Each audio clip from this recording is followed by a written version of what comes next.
Greetings and salutations, everybody. Welcome to the best damn movie-related show on the planet Earth, the John Campea Show, coming from right here on my YouTube channel, brought to you in part by our friends at Mint Mobile. And how about them Detroit Lions punching the ticket for the Seattle Seahawks to get into the playoffs while Russell Wilson is sitting at home wondering what went wrong. Sorry, I promise. Today's about movies and movie news, TV and streaming, not about the weekend in football, though it was a pretty great weekend for football. Jedi Knights, the P&W, you're going to San Francisco. So glad you guys are here joining us today. I am, of course, your host, John Campea, and it's going to be a great Monday, the start of a brand new week that, of course, is filled with triumph and victory that layeth ahead, and I hope you guys have a fantastic week. Joining me here today, we got Robert Meyer Burnett sitting over there. We got Ray Ora in the background. We got Taylor Gonzalez, and of course, running the show, Jonathan Voico. And damn it was just time to give her own damn desk. Chris Carr is also here with her own desk and her own camera, no longer having to see Rob's shoulder in her shot anymore. Looking mighty cute today. Top is outstanding. But still very close in the same room. And most importantly, you guys are here. And we're so glad you decided to make this show part of your day. Here's how today's show is going to go. We're going to break it down into two parts. The first half of the show, we're going to talk about some predetermined topics. Then in the second half of the show, if you're one of our channel members and our beloved channel members, thank you so much for being channel members, we're going to open it up for you guys to fire in some live questions. And of course, what we're going to have is in our community tab, Jonathan Voico is going to put up a post in the community tab just for our channel members. Leave a comment on that post that Jonathan puts up a little bit later, and then we will get through as many of those as we can in the second half of the show. All right, guys. With that down, we got a bunch of things to talk about here today, so let's get things started with a couple of off the tops, and our first one is this. You know, there's often these, what's the best way to put them, urban legends when it comes to movies. Did you hear that they were going to make a so-and-so movie? And every once in a while, the rumor pops up, and then eventually it passes into myth and to legend, like the opening of Lord of the Rings. It's not a real thing. But one of those movies that has basically become an urban legend is starting about 7 years ago. There was some talk and chatter about them wanting to do a Gladiator a Gladiator sequel. A Gladiator sequel. And most people said for why and laughed it off, and then it disappeared. And then a couple of years later, kind of rumblings of it surfaced again. A few months ago, Ridley Scott even kind of said, no, I really want to do it. But I don't think any of us really thought it was going to happen. Well, guess what? It's news now. They are indeed moving forward with a Gladiator sequel, and they've even got themselves a lead, apparently. This comes to us from the folks at the Hollywood Reporter, who said this: Ridley Scott is readying his long gestating Gladiator sequel with normal people star Paul Mescal in negotiations for the film's lead role. The Paramount project is set to follow up Scott's Best Picture winning 2000 feature, which followed Maximus Decimus Meridius Russell Crowe, father to a murdered son, husband to a murdered wife, and I will have my vengeance in this life and the next. A former general who is forced into being a common gladiator under the rule of Commodus, being Joaquin Phoenix. The basic idea of this, though, is in the original film, of course, Lucilla, who is the emperor's daughter, a former love flame for Russell Crowe. Connie Nielsen. Played by Connie Nielsen, Wonder Woman's mom, had a son, Lucius, who, of course, Joaquin Phoenix's Commodus threatened to kill. Well, apparently, the new film is based on Lucius. And bring up that picture again just for a second there, Jonathan. Once I read that, and I think I'd heard that before, and then I look at this guy, I'm thinking, I totally buy that this is the older Lucius. So look, there had been rumors over the years about them doing a Gladiator sequel, and somehow the gods send Maximus back from the afterlife and all this kind of stuff. And a lot of us are like, come on. I will say this. This story interests me. The idea of following this up now with Lucius and seeing what happens with him later on and having that as the main character. Because I think like everybody else, we're like, nah, the gods send Maximus back. Come on. This one could actually be interesting. Now, look, Ridley Scott has had let's say a mixed bag the past 10 plus years or so. That's one way to put it. He's had a couple of big misses, a couple of really good ones. Martian, for example, good. One of the best films of the past 10 years. But I think this one actually sounds pretty cool. So I am no longer rolling my eyes at the idea of a Gladiator sequel, because this one could actually be interesting. I know, Rob, look, you were a huge fan of the original Gladiator. Huge. I know you're like me, that you have not loved some of the ideas we've heard about at Gladiator. But what do you think about this approach? Well, you did bring up the script just now. I believe that Nick Cave wrote it, that Gladiator script, if memory serves. And it was about that, the gods of Olympus sending back. I was like, I don't know about that. But this is interesting because what is the legacy? Like, I always wanted to know, once Maximus kills Commodus in the ring, like, who takes over? Does Rome stay is it still imperial? Does it become a republic again? Because they're all, I don't know. But I like this idea, and I've always loved, one of my favorite things in life is the BBC miniseries I, Claudius, that deals with the succession of the Caesars. So I think this is really interesting. Like, what kind of a man does Lucius grow up to be? You know, in the shadow of Maximus and Commodus, his uncle, and what does he do for Rome, and where are we at? And I think it could be a really interesting movie that reflects our time now. You know, how does democracy die with thunderous applause? I mean, there's a lot of great stuff that could happen in this. I'm excited. Look, it depends on the script. Yeah, Ridley Scott needs to have a great script to work from. And I have to admit, I'm not familiar with Paul Mescal's work. Oh, he's wonderful. So I was going to actually throw it over to you, Chris, because what do you think about this new notion of a sequel, and what do you think about Mescal possibly being cast in this? Well, as you know, to the chagrin of the internet, I have never seen Gladiator. I have never seen this film. God, I know. Every time I bring it up, everyone's like, "What's wrong with you?" I just haven't seen it. I was younger when it came out, and I just never got around to it. But I hear wonderful things, and you all obviously really love it. Because you were only 3 when this movie came out. I was a wee babe. And so Paul Mescal, though, is wonderful. He was in a series called Normal People that was really, really well received, beautifully done. He's in The Lost Daughter that had Olivia Colman last year. She got nominated, I believe, for an Oscar for that as well. That movie was fantastic. Really, really well done. And he's great in it. The scene that they have together, which is the two of them drinking and kind of cutting it up, and she's talking about her daughter and everything, is really, really lovely. He's a fantastic actor who's fairly new to the scene. He's only got, I think, about 10 credits under his name. He started working fairly recently, but gosh, he's good. Or at least I say he's been working recently. We know of his work as of late, right? But he's really, really good. So I think with a director like Ridley Scott, I mean, this has a lot of potential. All right, guys, question is for you. What do you think about the idea of a Gladiator sequel, understanding that premise that none of us liked for a long time seems to have been replaced? Are you open for it? Maybe you're like Chris. Maybe you've never seen the original Gladiator, which I'm envious of you if you have not, because you still get to watch it for the very first time. Whatever your guys' thoughts are, jump down to the comment section below and leave your thoughts there. All right, guys. With that down, let's get on over now to our Mint Mobile hotline question of the day. If you guys have a question for the show and you'd like to hear your voice on our show, go on over to our Mint Mobile hotline and call the number anytime 24/7 at 951-268-4259. Leave your message on there and you just might hear it on the show. And today we've got a caller asking about the success of Megan. Hey, John. I just got out of seeing Megan, and that was fun as hell. And I checked the box office that it's at right now. It's 4 o'clock on Sunday. It's already at $45 million worldwide. It's probably even bigger by the time you're hearing this. I'm sure you got a chance to see it, and I'm sure people on the show have now. What do you guys think, and what do you think about this box office performance considering its budget? Have a good day, guys. Thanks. That in. And you know, again, a little bit of background and context here. They showed us the first previews for Megan back at CinemaCon back in April, to which I honestly didn't like it. I didn't like the previews they saw. Over the past months, they've released some trailers that have been better than the previews. Went out to go see Megan the other day. Ball of fun. Just a fun movie. Again, I don't think it's going to end up in my top 10 films of the year at the end of 2023, but just a fun little horror movie. I almost even hesitate to call it a horror movie.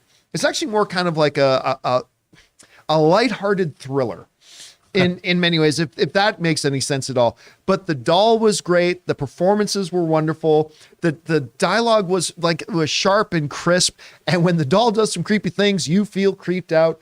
Ronnie Chang, is that the comedian's name? Ronnie Chang is, I thought I wouldn't like him in it when he first popped up because he was just kind of playing the same character we always see him play, like in Shang-Chi, but it grew on me very, very quickly.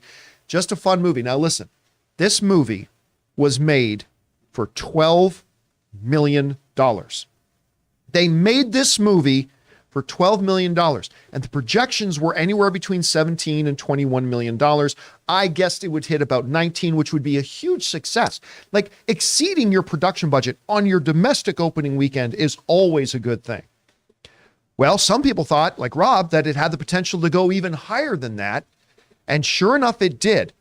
Megan clocked in at $30 million domestic alone on a $12 million budget. A little over $30 million on its opening weekend for a little under a $12 million budget. This thing nearly tripled its production budget on its first weekend and came within 50% of an Avatar that everybody thought was going to just cleanly run away with the weekend. Again, because they thought Megan might pull in 16, 17, 18 million dollars.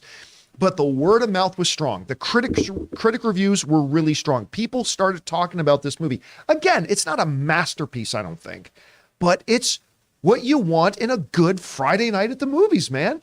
You go and you have fun. And I think word of mouth played a huge, huge part of this, because when those first previews came out, some people thought, oh, it looks interesting. I mean, at first people thought maybe $9 to $12 million it could make. As we got closer and the word of mouth got bigger, they raised those projections, and now we're sitting at $30 million. So all I got to say is bravo to the folks at Blumhouse for taking yet another movie that they made for the change they found in the creases of their sofa and ended up making tens of millions of dollars. And it's just a killer thing for it. Chris, you saw the results for it. You'll never see this movie, but what stands out to you? Taylor and I have been talking about how I'm probably going to go see this with him. Honestly, I think this one you can. I think you so. Really there's not a lot of gore and stuff in this, and it also is just so ridiculous. Like just the clip of her dancing, I'm already kind of in. But I love how Blumhouse keeps doing this. You know, they take these shoestring budgets, they take pretty interesting concepts, right? I mean, it kind of is Chucky, but just with a different vibe. Right at the end of the day, but they execute things really, really well, and they really get such bang for their buck. They do such great ROI kind of work, and it's really great to see things like this do well. You know, I love to see something that doesn't have a huge budget behind it really, really go bonkers at the box office. And clearly, I'm in the minority for not loving these kinds of movies. People want horror. People want to go see this. They want to go get spooked. So why not? Good for them. I mean, you're looking at these little films having great success. Smile was one of the great stories of the movies of 2022. Barbarian did great. Now with this launch for Megan, and by the way, I understand the comparison I did, because before I saw it, I thought the same thing, that it's kind of like a Chucky thing. It really is. I mentioned this in a tweet.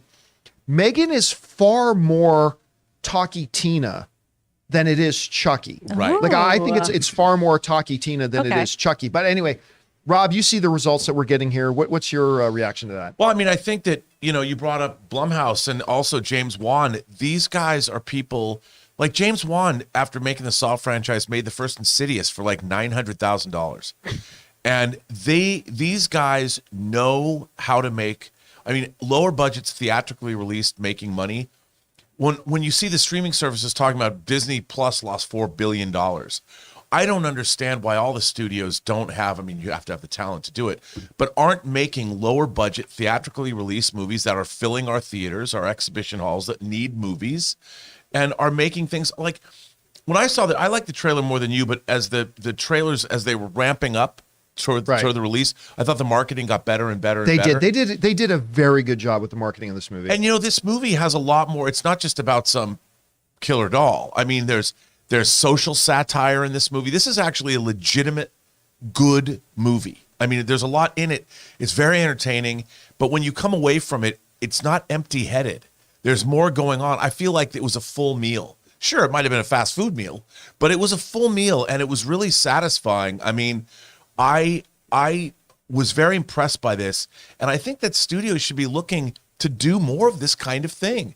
The audience I saw it with loved this movie. Yeah, I mean, the crowd I saw with went crazy for it. They loved it. And it was, you could not leave the theater without having a smile on your face. And I think that's what we need to see more of. And you do it at a price, and you make, I mean, how much this movie could make $100 million on a $12 million spend. It's worldwide, it's already over 45 million. Now, it comes down though to, something you say all the time, right? Like it's not just about, we'll make a movie for $21 million. You got to make a good movie for $21 million. And a movie that's that connects. The hard part. Yeah. I mean, like I had said to you, I think this movie was going to make more money because it's very female oriented, and people forget that the female audience, I read in Deadline yesterday, it said 53% of the audience for this movie was female. And it also said that across ethnic demographics. It played well to everybody, all audiences, Black audiences, Latino audiences. Everybody went to this movie.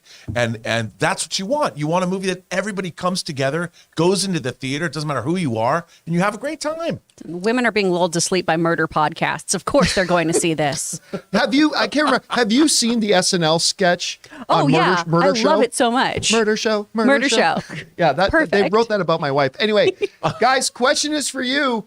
What do you think about this? Megan has made $30 million at its domestic opening weekend on a $12 million budget. Is it going to be a film of the year? No, but it's a fun little movie. What do you guys think about this? Did you see the movie? If so, how did you like it? Whatever your thoughts are, jump down into the comment section below and leave your thoughts there. All right, guys. With that down, let's do one more off the top here, shall we? And that one is this. Sticking on the theme of Megan and its incredible box office success it's had already. It's going to be interesting to see what kind of legs that has, by the way. But the studio was not blind to what it has been seeing, because it shouldn't come as a big shock and surprise to any of us that a movie that comes out that, gets close to tripling its production budget on its opening weekend, guess what? They're seeing franchise flash before their eyes, and they are apparently already planning a Megan sequel. This comes from the folks over at CBR who wrote, horror fans haven't seen the last of Megan, with a sequel to the first smash hit of 2023 already in the works. According to Deadline, Blumhouse is already in early development on Megan 2.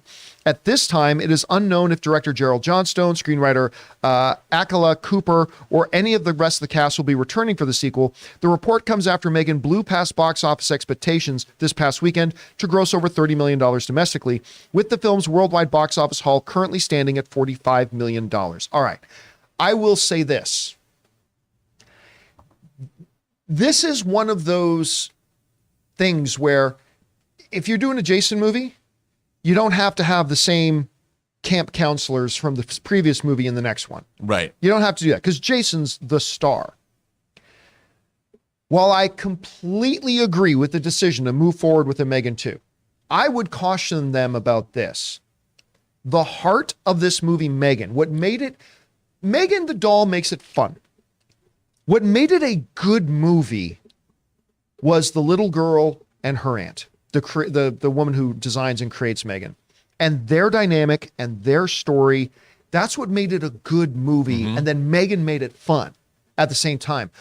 I don't know. Look, I'm not going to sit here and tell you you can't possibly make a good movie without the original cast. I'm not going to say that, but I think you are creating a more difficult path to victory for yourself than you need to. I think we need to come back to this cast. We need to come back to the aunt. We need to come back to the little girl.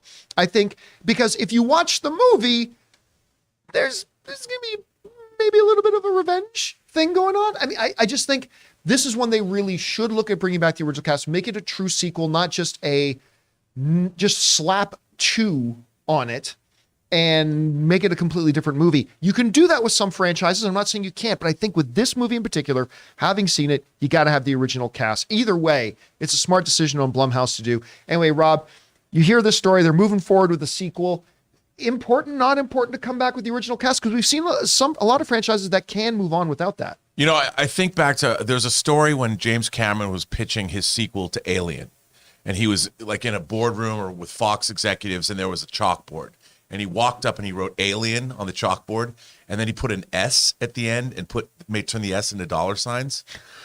And that's never heard that. Yeah, that's so I can see that with Megan. Somebody does the same thing, puts an S with dollar signs, Megans, and it's all about how they roll out this product. They've worked out the kinks, and they have a production line, and there's the nation embraces Megans for Christmas one year, and we still bring our main cast back. But there's now hundreds of thousands, if not millions, of Megans everywhere in America, and that's your movie. Chris, there you go. Chris, we were just talking about the box office results, the remarkable box office results that it had. Getting ahead of themselves, striking while the iron's hot.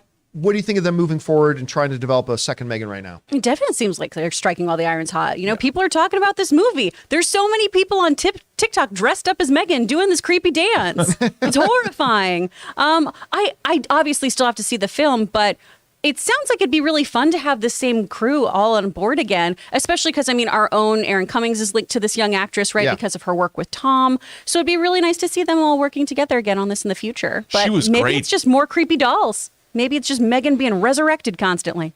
Yeah, the little girl was wonderful. She was in it, yeah. spectacular. And the dynamic between her and her aunt, to me, is what made it, again, it's a fun movie, yes, but their relationship is what made it a good movie to me. So I really hope they do. Plus, it's not like this movie was hugely expensive. You know, that's the thing. You keep the price down, so it's not like they have to go through visual development for a year, like a Marvel movie. No, I mean, you're going to have to pay the actors a little bit more than you paid them first, but you could do a sequel for $20 million.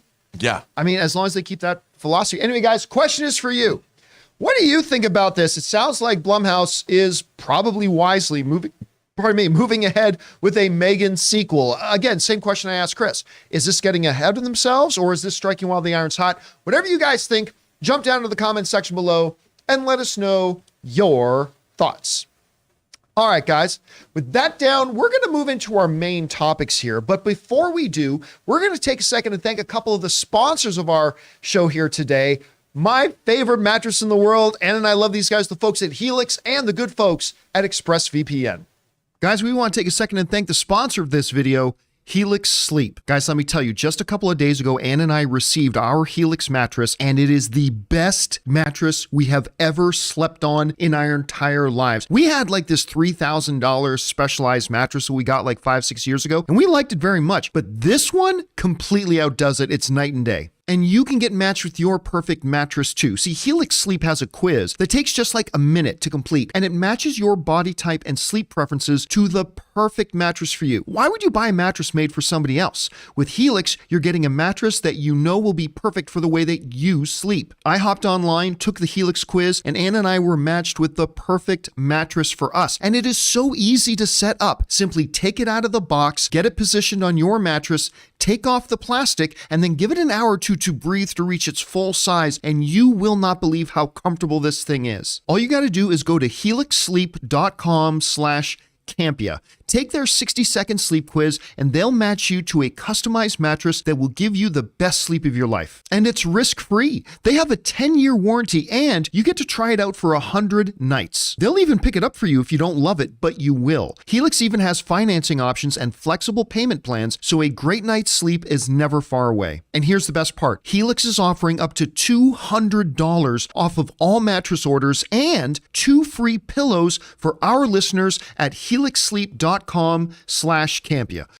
We want to thank one of the sponsors of this video, ExpressVPN. Guys, you ever hear of data brokers? They're the middlemen collecting and selling all those digital footprints you leave online. They can stitch together detailed profiles which include your browsing history, online searches, and location data. They then sell your profile off to a company who delivers you a targeted ad. No biggie, right? Well, you might be surprised to learn that these same data brokers are also selling your information to government agencies like the Department of Homeland Security and the IRS. And you don't want the taxman showing up your door because of some search you did on your phone. So mask your digital footprints and protect yourself with ExpressVPN. One of the easiest ways for brokers to aggregate data and tie it back to you is through your device's unique IP address, which also reveals information about your location. When you're connected to ExpressVPN, your IP address is hidden. That makes it much more difficult for data brokers to identify who you are. ExpressVPN also encrypts 100% of network traffic to keep your data safe from hackers on public Wi-Fi. So make sure your online activity and data is protected with the best VPN money can buy. Visit expressvpn.com/Campea right now and get 3 extra months free through my special link. That's expressvpn.com/Campea.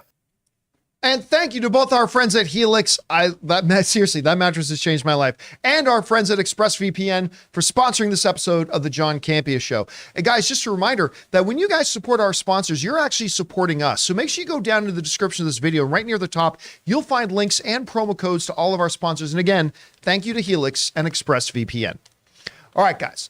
With that down, let's get into our main topics here today, shall we? And how do we select our main topics on the show? Well, that's easy. That's where you guys come in because you guys come up with our main topics. Whenever you come across a big topic, issue, or story that you guys feel we need to cover as a main topic on the show, just go anytime 24/7 over to www.thejohncampeashow.com/contact. Once you guys get there, you're going to see a form Fill it out with your topic or question. It's absolutely free. Hit submit, and then maybe, just maybe, you might see your submission featured as a main topic here on the John Campea Show. With that down, Chris, what is our first main topic today? Our first topic comes from Brian Rogers. Hiya, gang. Greetings from Ireland. I'm unhealthily anticipating Eli Roth's upcoming undated Borderlands movie, an adaptation of the Gearbox video game starring Cate Blanchett. I've been craving for any bit of news regarding its release. Well, I'll have to keep waiting because Deadpool director Tim Miller has been blessed by Roth to helm reshoots. I know you're not too excited for this, John, but surely I'm not the only one who is. My question, how common is it for a director to have their movie completed by another, and can you think of other examples of this situation? The only comparison I can think of is Justice League, and that was a completely different situation. Thanks. All right, Brian, thanks a lot for sending that in. And yeah, it's funny because somebody just brought up on the show last week, somebody was asking about, where the hell's that Borderlands movie? Yep. That I feel like they went into production like 3 years ago, like not exaggeration, like 3 years ago. Everybody's excited about it, especially when they got a top 3, maybe top 2. I think there's an argument that other than the street monster, Cate Blanchett might be the greatest actress in the world. So when they landed Cate Blanchett to be in this thing, everybody got really excited. Thing is, she shot this long before she ever shot Tar. And Tar's already done. Tar's now had his theatrical run and everything. It's all done. So where's this movie? Well, they're still working on it. And they're doing reshoots. And apparently one of the people who will not be there on the reshoots is Eli Roth. Roth ain't going to be there to do the reshoots, apparently. And instead, it looks like Tim Miller, the director from the first Deadpool movie, who did such a great job on that, is going to be stepping in to direct the reshoots. But it's not, according to the reports, because Eli Roth has been fired or anything. Apparently it's because Eli Roth needs to get moving on his upcoming Thanksgiving movie, which is a full feature-length version of the mock trailer he did in his Grindhouse thing. Yeah, you're about 7 years too late on that, but whatever. So this comes to us from the folks over at Deadline who wrote the following. After word circulated today on the fanboy sites that Eli Roth had been supplanted by Deadpool's Tim Miller on the long gestating Lionsgate video game adaptation Borderlands, allowed Deadline to lend a little insight to what is actually happening. Eli Roth handed over the reins on 2 weeks of reshoots to his pal Tim Miller because he's got to get going with Thanksgiving, the horror film based on a mock trailer that Roth made for the Quentin Tarantino and Robert Rodriguez Grindhouse films. Roth has not been fired despite a flurry of speculative reports to the contrary. All right, so that comes us from the folks over at Deadline. Eli Roth, who I really like, by the way. I've met Eli a number of times. He's really, really fun. He's actually come into our studio like twice on 2 different occasions. Super nice, super generous guy. So he has not been fired off of this. They're going to go into a couple of weeks of reshoots, and apparently his schedule does not allow him to do the reshoots. Okay.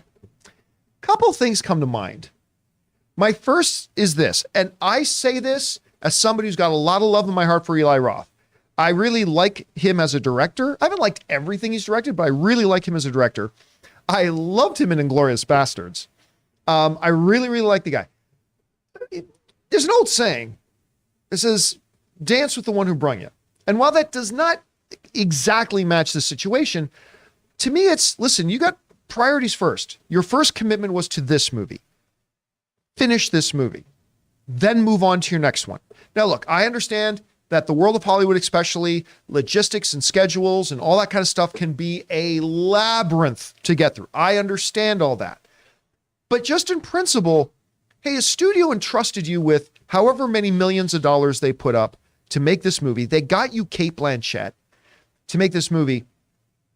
Finish this movie. I understand Thanksgiving is going to be $1 billion film.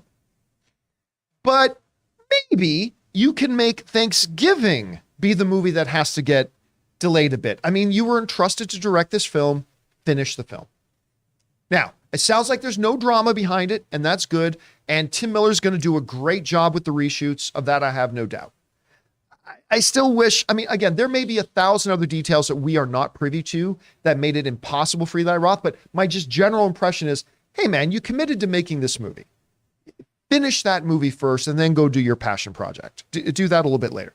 That being said, and with all that out of the way, There have been several examples of other directors stepping in to finish the work one director did. I mean, obviously, the Joss Whedon one is one of the infamous ones out there. The Freddie Mercury biopic was one that, the main director directed 80% of the movie, and then somebody came in and just kind of finished it off. A lot of the word around town was that Rogue One was actually had its reshoots and everything overseen by Tony Gilroy, who, of course, then went on to do Andor. So there have been a few examples of that. I think Brad Pitt's World War Z was another one, although they remade like 75% of that movie, and the results were great. So it has happened, although it's not common. Look, I'm just waiting for this movie to come out because we have been talking about this film for years. It's got a really good cast, obviously being led by Cate Blanchett.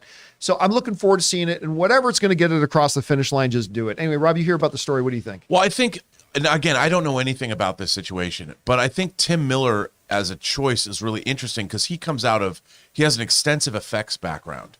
Before he did like the Justice League Injustice, that cut scene movie or whatever. And I would imagine that has something to do with it, that these reshoots, I bet, are extensively effects heavy. And I would think almost like it's almost like he's second unit, maybe. I don't know, but I would imagine they brought him in because of his expertise with effects. That's something Eli Roth doesn't have a lot of experience with. So maybe they brought him in to accentuate and develop the effects sequences more to give them more pizzazz or to broaden the horizons of what effects are going to be in the film. So in a way, it's either it could be a very good choice, a very practical choice, because he has much more experience than Eli Roth does. But again, I don't know. But if you're going to bring in somebody that's going to help you finish the movie and make it better, Tim Miller's not a bad one to bring in. No, and he knows his stuff. So, Chris, you hear about this? What do you think about it? I mean, look, as long as they get this Borderlands movie done, because we've been waiting for years for this, what do you think about this? Honestly, I think this is a really great move because Eli Roth and Tim Miller seem like the two people to attack this kind of IP. Because I don't know if you guys have played the games, but they are bonkers. They're so wildly violent and so funny. I mean, the stuff that comes out of Claptrap's mouth is fantastic. So the fact that it's going to be Jack Black doing that, mwah, chef's kiss. But I think, too, with the whole kind of stylistic look that we expect from Borderlands, having cell shading and things like that, I do agree with you, Rob, that Tim Miller kind of is more versed in that world. And I think at least getting that kind of aesthetic, if they do completely lean into it, is more his wheelhouse than Roth. So this makes sense to me. If you're going to have to reshoot some stuff, and it is very effects heavy, probably lean in with somebody who can really, really do all that heavy lifting. All right, guys, question is for you. What do you think about this? Tim Miller, the director of Deadpool, but also that Terminator film that we don't like to talk about. But at any rate, he's stepping in to direct a couple of weeks worth of reshoots for Borderlands, the movie we've been waiting for since my 18th birthday. Whatever you guys think about this, jump down into the comment section below and leave your thoughts there. All right, guys, with that down, let's move into main topic number 2, shall we? Chris, what is our second main topic today? Our second topic comes from Hayden Wilson. Aw, Hayden's my brother's name. Good on you, Hayden. Great name. Over the weekend, some images of promo stuff highlighted the Flash's new suit for the movie. And the director just posted a look at Central City on set. We have not got anything new for the movie since DC Fandom in 2021. Personally, my patience for the official trailer is growing smaller by the day. Me too, bud. But what came out this weekend looks awesome, and I'm just ready for this movie to be out. Did you get a chance to see any of this? If so, does it make you more excited for the movie? All right, Hayden, thanks a lot for sending that in. Appreciate that. And yeah, look, it has begun. As they said in Mortal Kombat, it has begun. So the marketing for The Flash is officially ramping up now. They, of course, dropped that ridiculous thing for the CW show with the golden boots. I mean, remember that? Like, that was just a stupid poster. But for the movie, it's now this is the unofficial launch of the marketing campaign, because the director of the film, Andy Muschietti, who is the main and sole reason why a lot of us have been excited about it, he did jump on his social media. This is now out there, and this is from the direct. He has jumped out there and started putting out some now promotional stuff. The directors and the cast starting to put things out usually is that that calm before the storm. It's the preamble. It's the build up of this is when we're starting our marketing campaign. And if you scroll down that page, Jonathan, a bit, you'll see the Instagram post that Muschietti put up with he's on set of what is supposed to be Central City, holding kind of a batarang version of the flash symbol in his hand, saying Central City at midnight. Now, he actually edited that because his first caption on it was, I found this, hashtag the Flash movie, but then he changed it to Central City at midnight. And so obviously this is not new. This was obviously a picture that was taken a long time ago when they were on set and shooting all that kind of stuff. But still, this is kind of, the bell has been rung. This is it. They are starting the marketing campaign for this. We are, of course, building up to what we understand is going to be the first trailer that's coming out soon. We're going to start seeing some official images because you're right. They haven't really showed us Dick since that DC fandom, right? And they kind of came out guns blazing 2 DC fandoms ago with all this stuff about Flash and everything. And then it's kind of been all quiet on the Western Front since then. We haven't heard anything, but now this thing's going. So it raises the question. Now that, Chris, we know that it's real. Do we? Do we, though? Do we?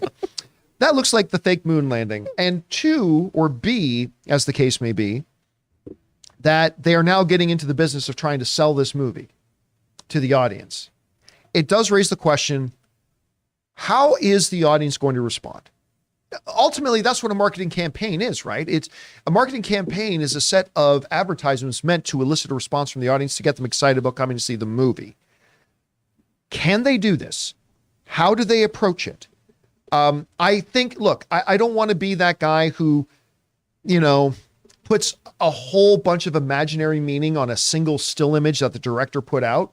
But I don't think it's a coincidence that the first kind of little build-up promo thing that they did not include Ezra Miller in it.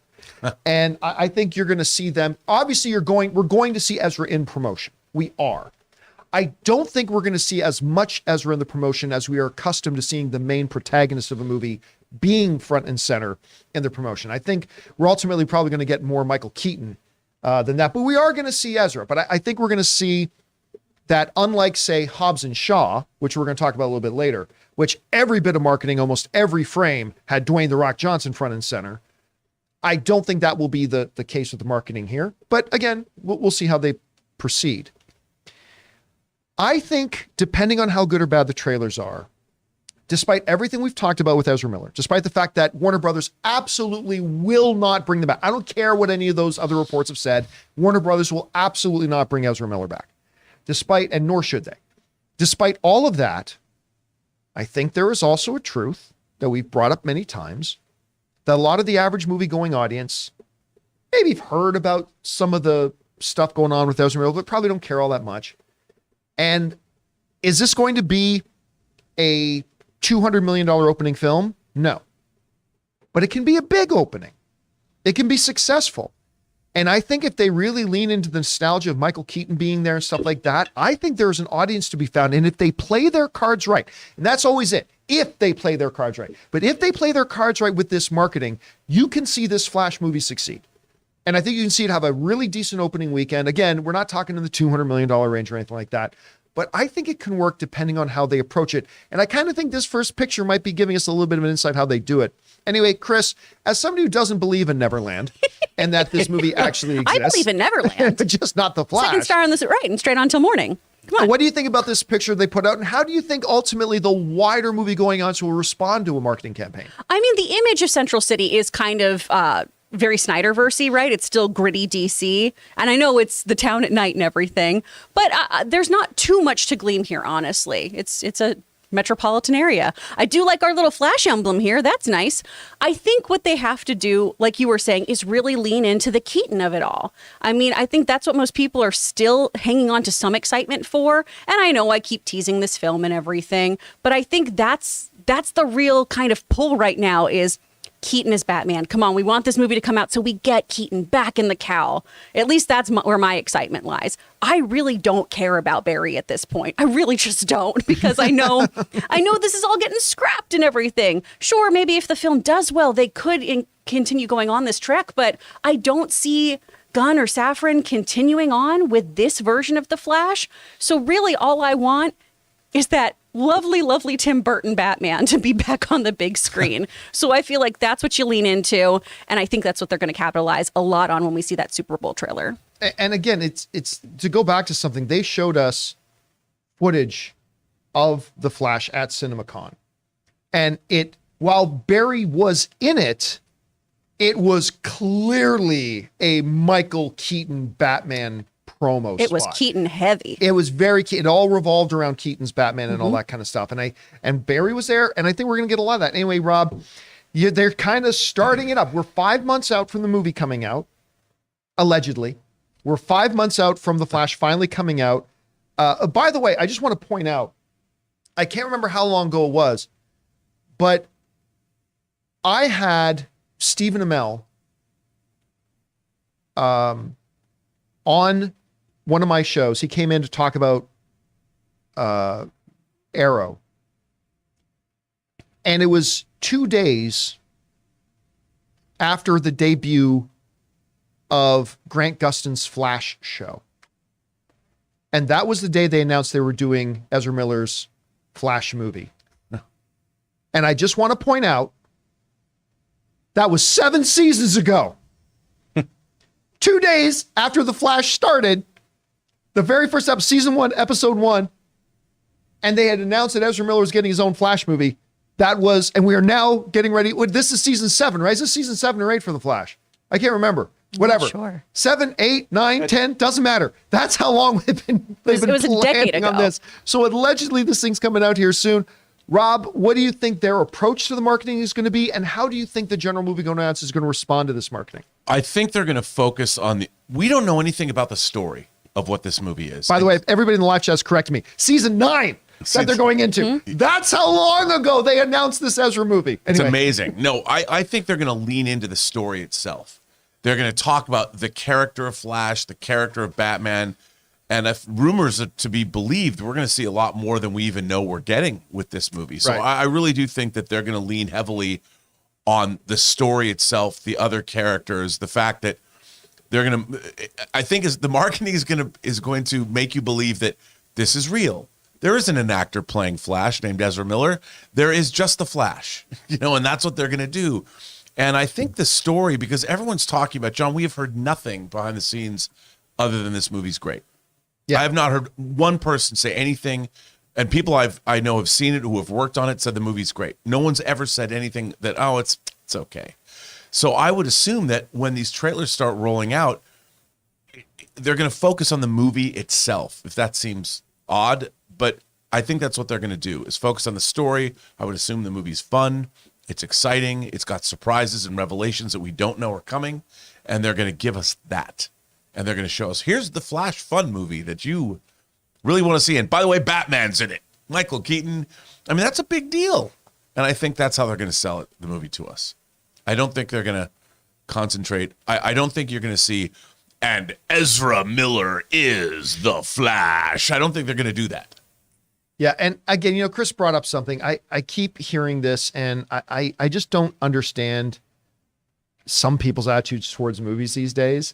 Because I often still see the question about, why should anybody care about The Flash if they're not going to do another one after it? It's like, did you like Inception? Or you go, oh, why would I watch Inception? They didn't do a sequel. What's the point of watching Interstellar? What's the point? There's no sequel. So why would it? Because hopefully it's a good movie.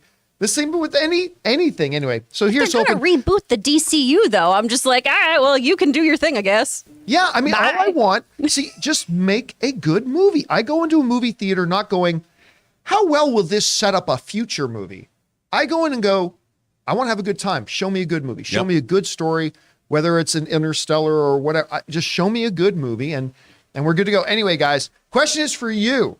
It looks like the unofficial starting point of a movie that's now just 5 months out. This Flash movie that I've been talking about for 9 seasons of the CW Flash is finally coming, and they're ramping up the marketing now. What do you think they're going to focus on as it starts to come to fruition, starts to come out, as we see in TV spots and trailers start dropping, all that kind of stuff? And how do you think the general audience is going to respond to it? Whatever you guys think, jump down into the comment section below and leave us your thoughts. All right, guys. With that down, let's move on to main topic number 3, shall we? Chris, what is our third main topic today? This one comes from Ben B. If you had asked me prior to Black Adam's release if The Rock would return to the Fast franchise, I would have said no. Now with Black Adam's lackluster performance, no Hobbs sequel on the way, and some recent PR issues, I'm not so sure. He seemed to have burnt that bridge, but is he part of the family? What are your thoughts? All right, thanks a lot for saying that in, Ben. And listen, that is not a silly question. It's not a silly question. Because as many people know, Dwayne "The Rock" Johnson and Vin Diesel had a very, very, very public falling out.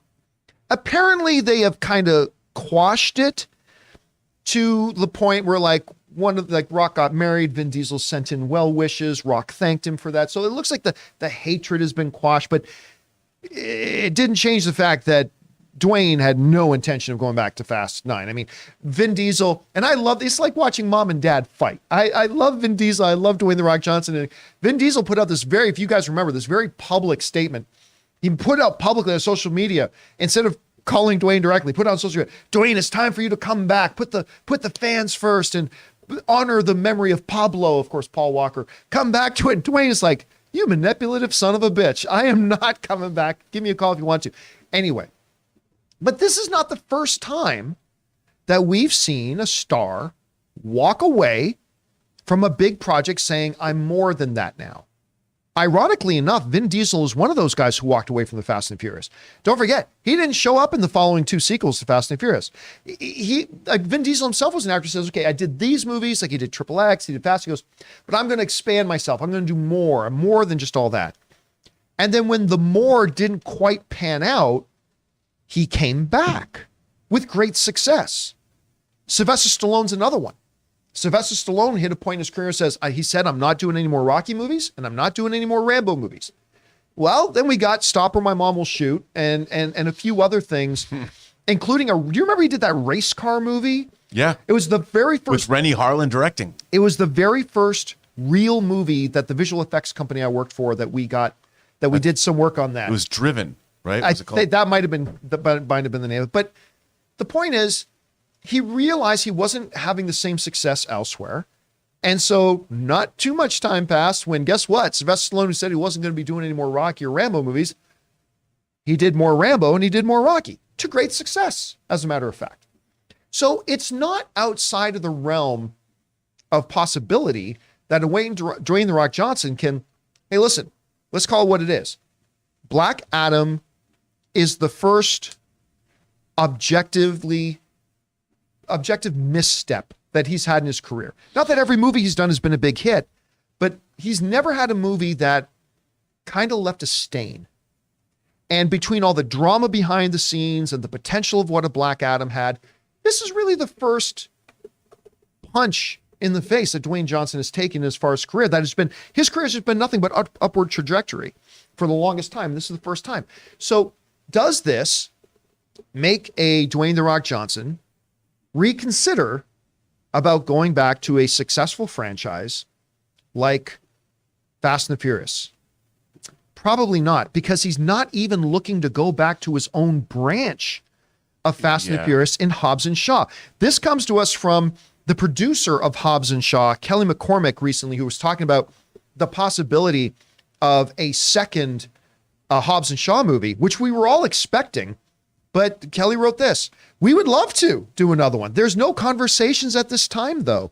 I do feel like there were a lot of seeds planted to try to create a spinoff in a way that included Kevin Hart and Ryan Reynolds and sort of all that kind of stuff.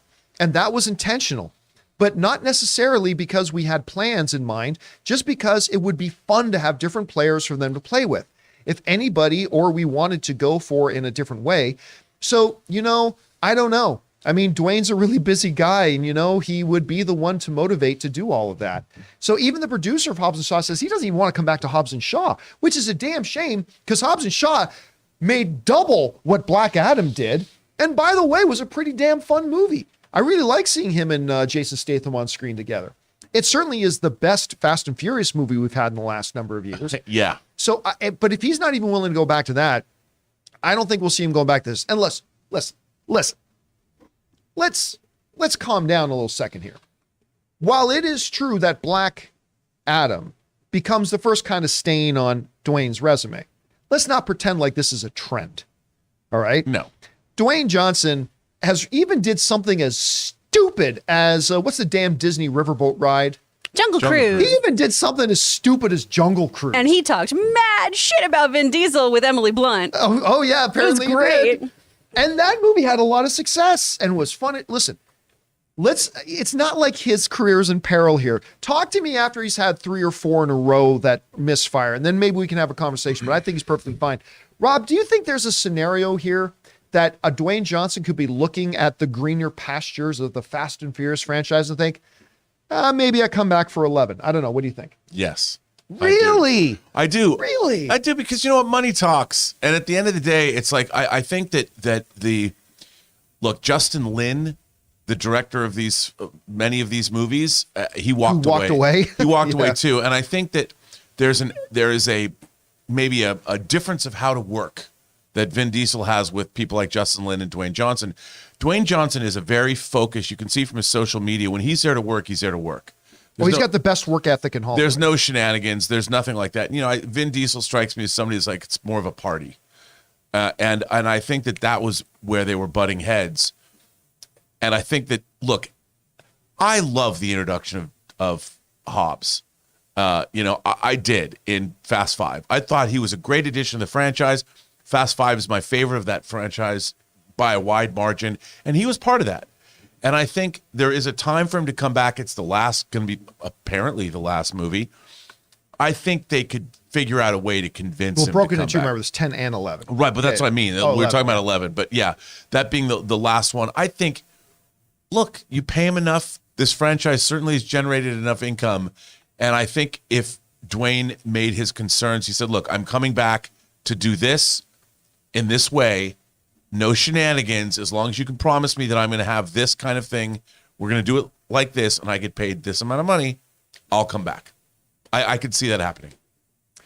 Don't forget, too, in the last one he did appear in, he had no scenes with Vin. He had said, okay, that's fine, but I'm not going to shoot any scenes with Vin Diesel. I think he'd want to fight. One last fight with Vin Diesel. One last fight somehow. Yeah, but he'd probably say the only way I come back is if Hobbs wins that fight. Maybe. I don't know. Because they let Dom, of course, win the first fight. I mean, it would be, slap some sense into him. Something like that. But you know what? I mean, at the end of the day, it's entertainment. And you have to think about your audience. It's got to be about, the audience is the one paying to see something. And no one knows that better than Dwayne Johnson does. And if he can figure out a way to make it palatable for him to do the work, and not have to deal with shenanigans, I think he could do it. Chris, he might do it. As the Office historian on all things Fast and the Furious. Yeah. The Hobbs and Shaw expert. The Hobbs and Shaw expert. It's my favorite of the franchise. It literally is. Is. It is both your favorite and your most hated of the franchise. I don't know. Look, we've seen drama between actors before. Like, I doubt we're going to see Tom Hardy and Charlize Theron make a movie together again anytime soon or anything like that. But could there, after what's happened with Black Adam, Mike Tyson said it best. Everybody's got a plan until you get punched in the mouth. And with Black Adam, this is the first time we've seen The Rock take a punch in the mouth as far as his career goes. Could that be enough to motivate him to say, you know what, maybe I can go back to Fast and Furious? I don't know. Do you think that could happen? I mean, it could. Money talks, right? At the end of the day, I think we all like to think that all actors and filmmakers and everything, they're very high and mighty artistic folks. But, some people do like a paycheck. I wouldn't stub my nose at some money, and I feel like a lot of actors are in the same boat. That's why you have people like Glenn Close doing things where it's I'm going to make this Guardians of the Galaxy and then go back to my indie filmmaking, right? Right. One for you, one for me. And And I think that could happen here. I definitely see it more of doing another Hobbs and Shaw, which I would love because that movie was fun as hell. I really enjoyed it. I had no context for it, but I really liked it. And I think you could totally have him be part of this. There's a cast of 30 people at this point. This family's huge. They are very Italian. Gosh, there's so many of them. So you could do so many scenes without him having to really interact with Vin. And maybe they have buried the hatchet. But some of the stuff he's said in public, the kind of Fellini-esque comments he was making with Emily Blunt, I don't think that they're buddy-buddy. So I don't see the two of them working closely together, but I still think there's room for him in this franchise if he chose to go back. Guys, question is for you. What do you think about this? Do you think that maybe, just maybe, that Dwayne "The Rock" Johnson, that maybe Vin can get on the phone with Dwayne again and say, hey, look, instead of me trying to do it publicly, let me reach out. Do you think maybe there's an avenue here where maybe The Rock can come back for Fast 11? I have my doubts. Rob seems to be more positive on it. But what do you think? Do you think this is a possibility? Yes, no? What should they do? Whatever your thoughts are, jump down to the comment section below and leave your thoughts there. All right, guys, with that down, let's move on to main topic number 4. Chris, what is our fourth main topic today? Our fourth topic comes from the antagonistic Anonymous. Hey, crew, game day. Game day. Today, we are getting the main trailer for Ant-Man Quantumania, and hopefully with that, the tickets go live as well. One indication for me of that is that Fandango has now reported the runtime for the film at 2 hours and 5 minutes, making it the longest film of the Ant-Man trilogy. Along with a report by the Direct has suggested the film is also currently undergoing reshoots this close to film release, which is now starting to become a normal tradition for Marvel. So, John, my question is, does the runtime increase or decrease your hype for the movie? And are reshoots this close to the film concerning? Thanks. All right, thanks a lot for saying that in. Now, as far as reshoots go, it's really unfortunate we still have to talk about this today because, look, there was a time back in the olden days, there was a day and a time in Hollywood history when hearing the term reshoots was like disastrous because movies didn't do reshoots because that meant more money, more time, trying to get the logistically getting people back together, all that kind of stuff. It just was not done. And when it was done, that meant there was real problems with the movie. Even just going back as far as, say, the Brad Pitt movie World War Z, right? When we heard they had to go back and reshoot like 75% of the movie because it was a disaster, apparently. Now, the results ended up being very good. So the reboots were, or the reshoots were good. However, the era of Marvel changed all that. And Kevin Feige has talked many times about the fact that now when we shoot a Marvel movie, because we have the money, we plan our reshoots in advance. Because Kevin Feige says, unlike days gone by, where you sit in the editing room watching the dailies, it didn't matter if you're watching the dailies and came up with a better idea. Tough. You got to stick to your shooting schedule. You don't have the time, the budget, or the organization to go back and implement this new idea. Or if you saw a little something that, I bet we could do that a little bit better. It didn't matter. The way Hollywood always was is too bad. You got the movie that you got. But Kevin Feige and Marvel started making so much money. They started planning this in advance where Kevin Feige could sit down and watch the dailies with the director and go, you know what? I just had an idea. What if we did this? Guess what? They've got the money that they can plan in advance to do that. So with this whole thing about like a couple of days of reshoots for Ant-Man, really all that tells me is that Kevin Feige had an idea or Peyton Reed had an idea and they thought, you know what? Yeah, we got time. Let's go shoot it. It's a great idea. Let's put it in. So honestly, yeah, the days of hearing about reshoots being a concern are gone. Today, it really, unless it's a smaller indie film because they don't have the big budget, today you hear about reshoots, it's just that because that means they can afford to implement an idea they just had. That's really all that is. Now, let's get around to the main part of the story here, which is, according to Fandango, the runtime of Ant-Man 3 has now come out. Ant-Man and the Wasp: Quantumania. So let's go back and look at a history. Let's just jump into the Campea classroom here for a second. So as we look at the first Ant-Man, it was one of the shorter MCU movies at 1 hour and 57 minutes. We move on to Ant-Man and the Wasp, or Ant-Man 2, and you see it go up by a whopping 60 seconds. So it went up to 1 hour and 58 minutes. By the way, I I love the first Ant-Man movie. Passionately love that movie. I really quite like Ant-Man 2, not quite as much as Ant-Man 1. Well, according to Fandango, the runtime for Ant-Man 3 is a whopping 7 minutes longer, or 8 minutes longer than the original, 2 hours and 5 minutes. All right, so look, the reality is it's not much of a difference. This just tells me that Peyton Reed knows how to tell his stories, and he likes to tell them all killer, no filler, only have in there what needs to be in there to progress the story and to entertain the audience, and don't worry about the rest. And if his movies don't need to be longer than 2 hours, then don't make them longer than 2 hours. And I love that. I love that in him as a filmmaker.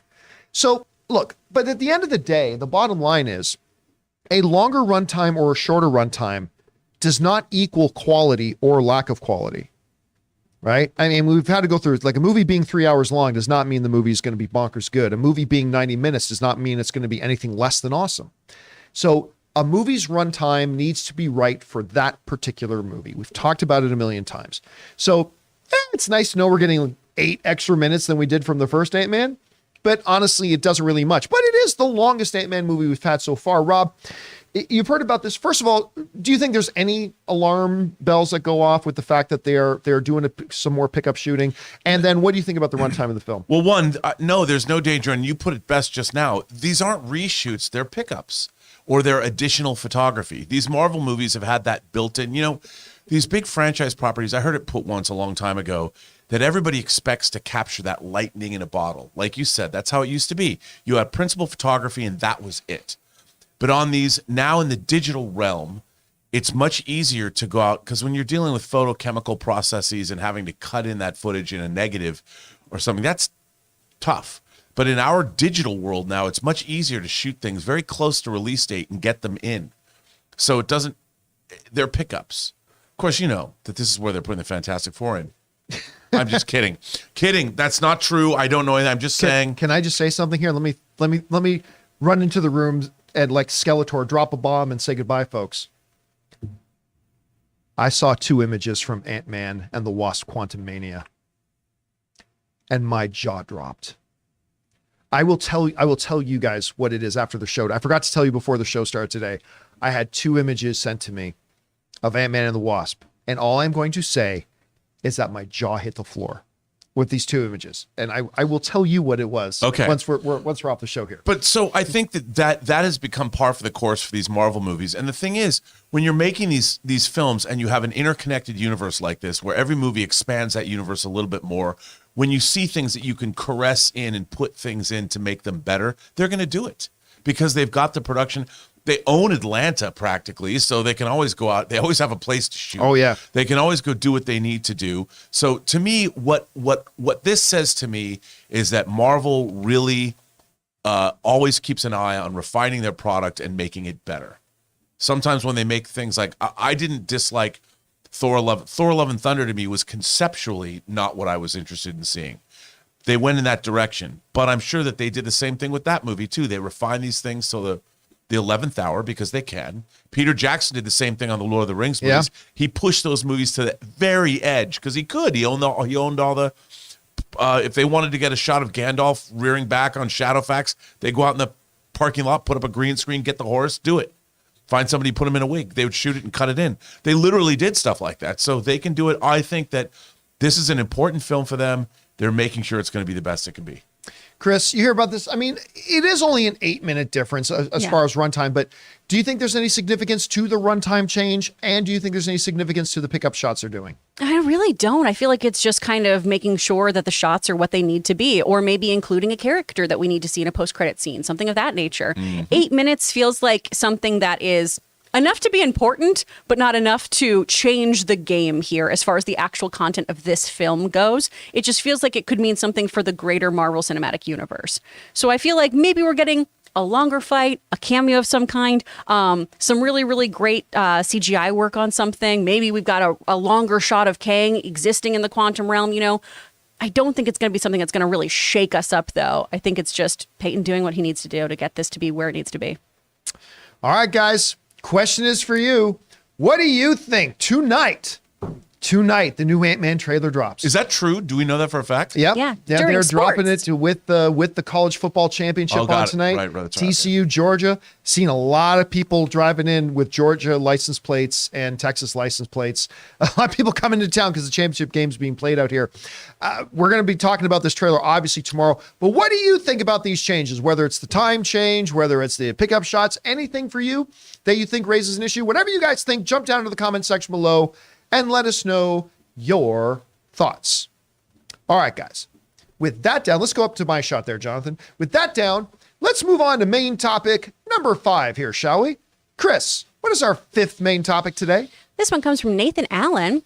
Hey, John, Avatar: The Way of Water has been crushing it at the box office, earning the title of highest grossing film of 2022. As it sits at $1.71 billion at the box office, there looks like this film is not slowing down. Considering you didn't think this movie wouldn't make $2 billion, what are the chances of this passing the $2 billion mark? And what would this mean if James Cameron has 3 films that have grossed over $2 billion? Jeez. Thanks. All right. Thanks a lot for writing that in, Nathan. And yeah, listen, the last year and a half has been a cacophony of 2 different extremes, right? On the one extreme, some people saying Avatar 2 will be the first movie to make $3 billion. To which it's not going to make as much money as the first Avatar. As a matter of fact, I didn't think it would hit 2. Like I thought it would be a big hit, but I didn't think it would make 2. I thought it'd be 1.5, 1.6, 1.7, which is where we're at right now. Then there's the opposite side, this large group of people who are like, nobody cares about Avatar. No one's going to go see it. No one's going to go see it. It's, nobody cares about Avatar. Everybody realizes now that Avatar sucked and no one's going to go see it. And for a long time, Rob, you and I have been telling people, do not doubt James Cameron. For a lot longer than other people. Yeah. Now everyone says that. Yeah, now everybody says we're not bandwagoners here. No. We've been telling everybody for a long time, don't doubt James Cameron. Never. All he does is squat down and crap out hits. That's what he does. That's simply what he does. Now, the movie is now sitting at $1.7 billion and has already become the 7th. Think about this. In the history of Hollywood, the tens of thousands of films that have come out, produced in Hollywood and around the world, this movie, as of today, and it's still going, is the 7th largest box office film success in history. Let's bring up the chart there, Jonathan, on my screen. But as we see it there right now, it has just passed the number 8 film of all time, Jurassic World, that had $1.6 billion. Avatar: The Way of Water, now still going, is the number 7 all-time film. And it's only about $200 million behind Spider-Man: No Way Home, which is impressive. And then, of course, you're getting into the top 5 with Avengers: Infinity War. There are currently only 5 films in history that have made the $2 billion, that have hit the $2 billion mark. Only 5 in this most exclusive of clubs. Obviously, James Cameron's Avatar, Endgame, James Cameron's Titanic, Star Wars Episode 7, and Avengers: Infinity War. Only 5. I would say this. It is not a foregone conclusion that this thing's going to hit $2 billion. It still has $300 million, by the way, is about as much as Black Adam made in its entire run. $300 million for a film going into its 4th and 5th weekends is not a small amount. As a matter of fact, this past week, it only, what a weird term to use, only made $200 million. And it's only going to make less this week than it did last, and this is going to make less. So it is not a foregone conclusion that it'll hit $2 billion, but it is well within reach. It is well within reach now. And while I thought that Avatar was going to be a big smash hit, 1.5, 1.6, $1.7 billion, I did not think it'd hit 2. Completely convinced it's not going to hit the original, which it's obvious to everybody now it's not going to become the first $3 billion film. But $2 billion today is well within reach. That Avengers: Infinity War and Star Wars Episode 7 are within reach. I don't know that it can get to his Titanic movie at 2.2. That's still $500 million away. But Spider-Man: No Way Home, very within reach. Avengers Infinity War, very within reach. Star Wars Episode 7, very within reach. And if this happens, and it's able to go, excuse me, and nudge Avengers Infinity War out of the top 5, that means James Cameron, one guy, will have 3 of the top 5 box office films of all time. 3.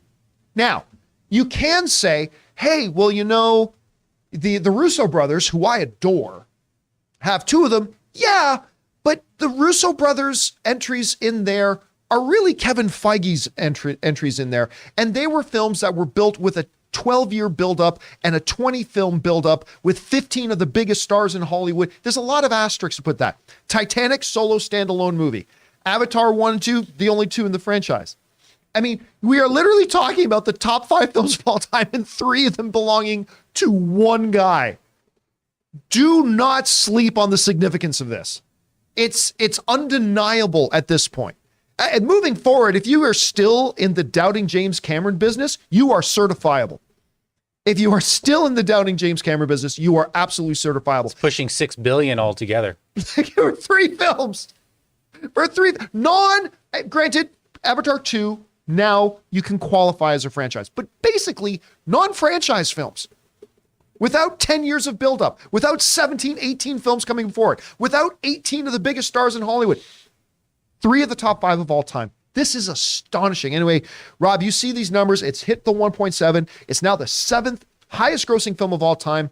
What do you think the ceiling for it is? I think it's going to overtake Force Awakens, which is at 2,068,000 or something. Yep. 68. I think it's going to sit right underneath Titanic. That's where it's going to. You think it's going to nuzzle into the 4th? Nuzzle into spot. the 4th place, and that's where it's going to stay.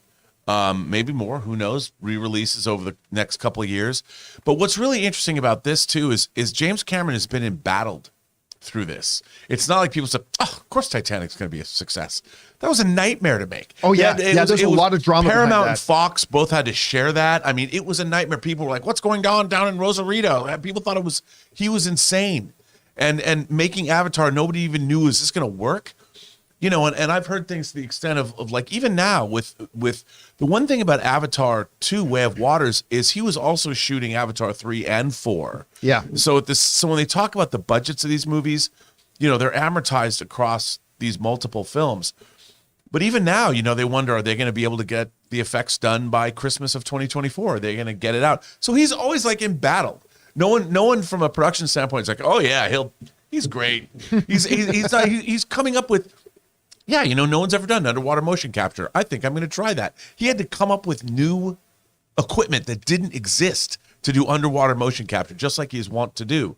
I mean, that's pretty spectacular. Isn't that the new Nirvana album cover? There you go. Right. I think that Cameron will do it. I think that it's going to go over $2 billion. They'll probably leave it in the theaters just to make sure that happens. But until Quantumania comes out, which is yet another Disney movie, I mean, it's got really no competition.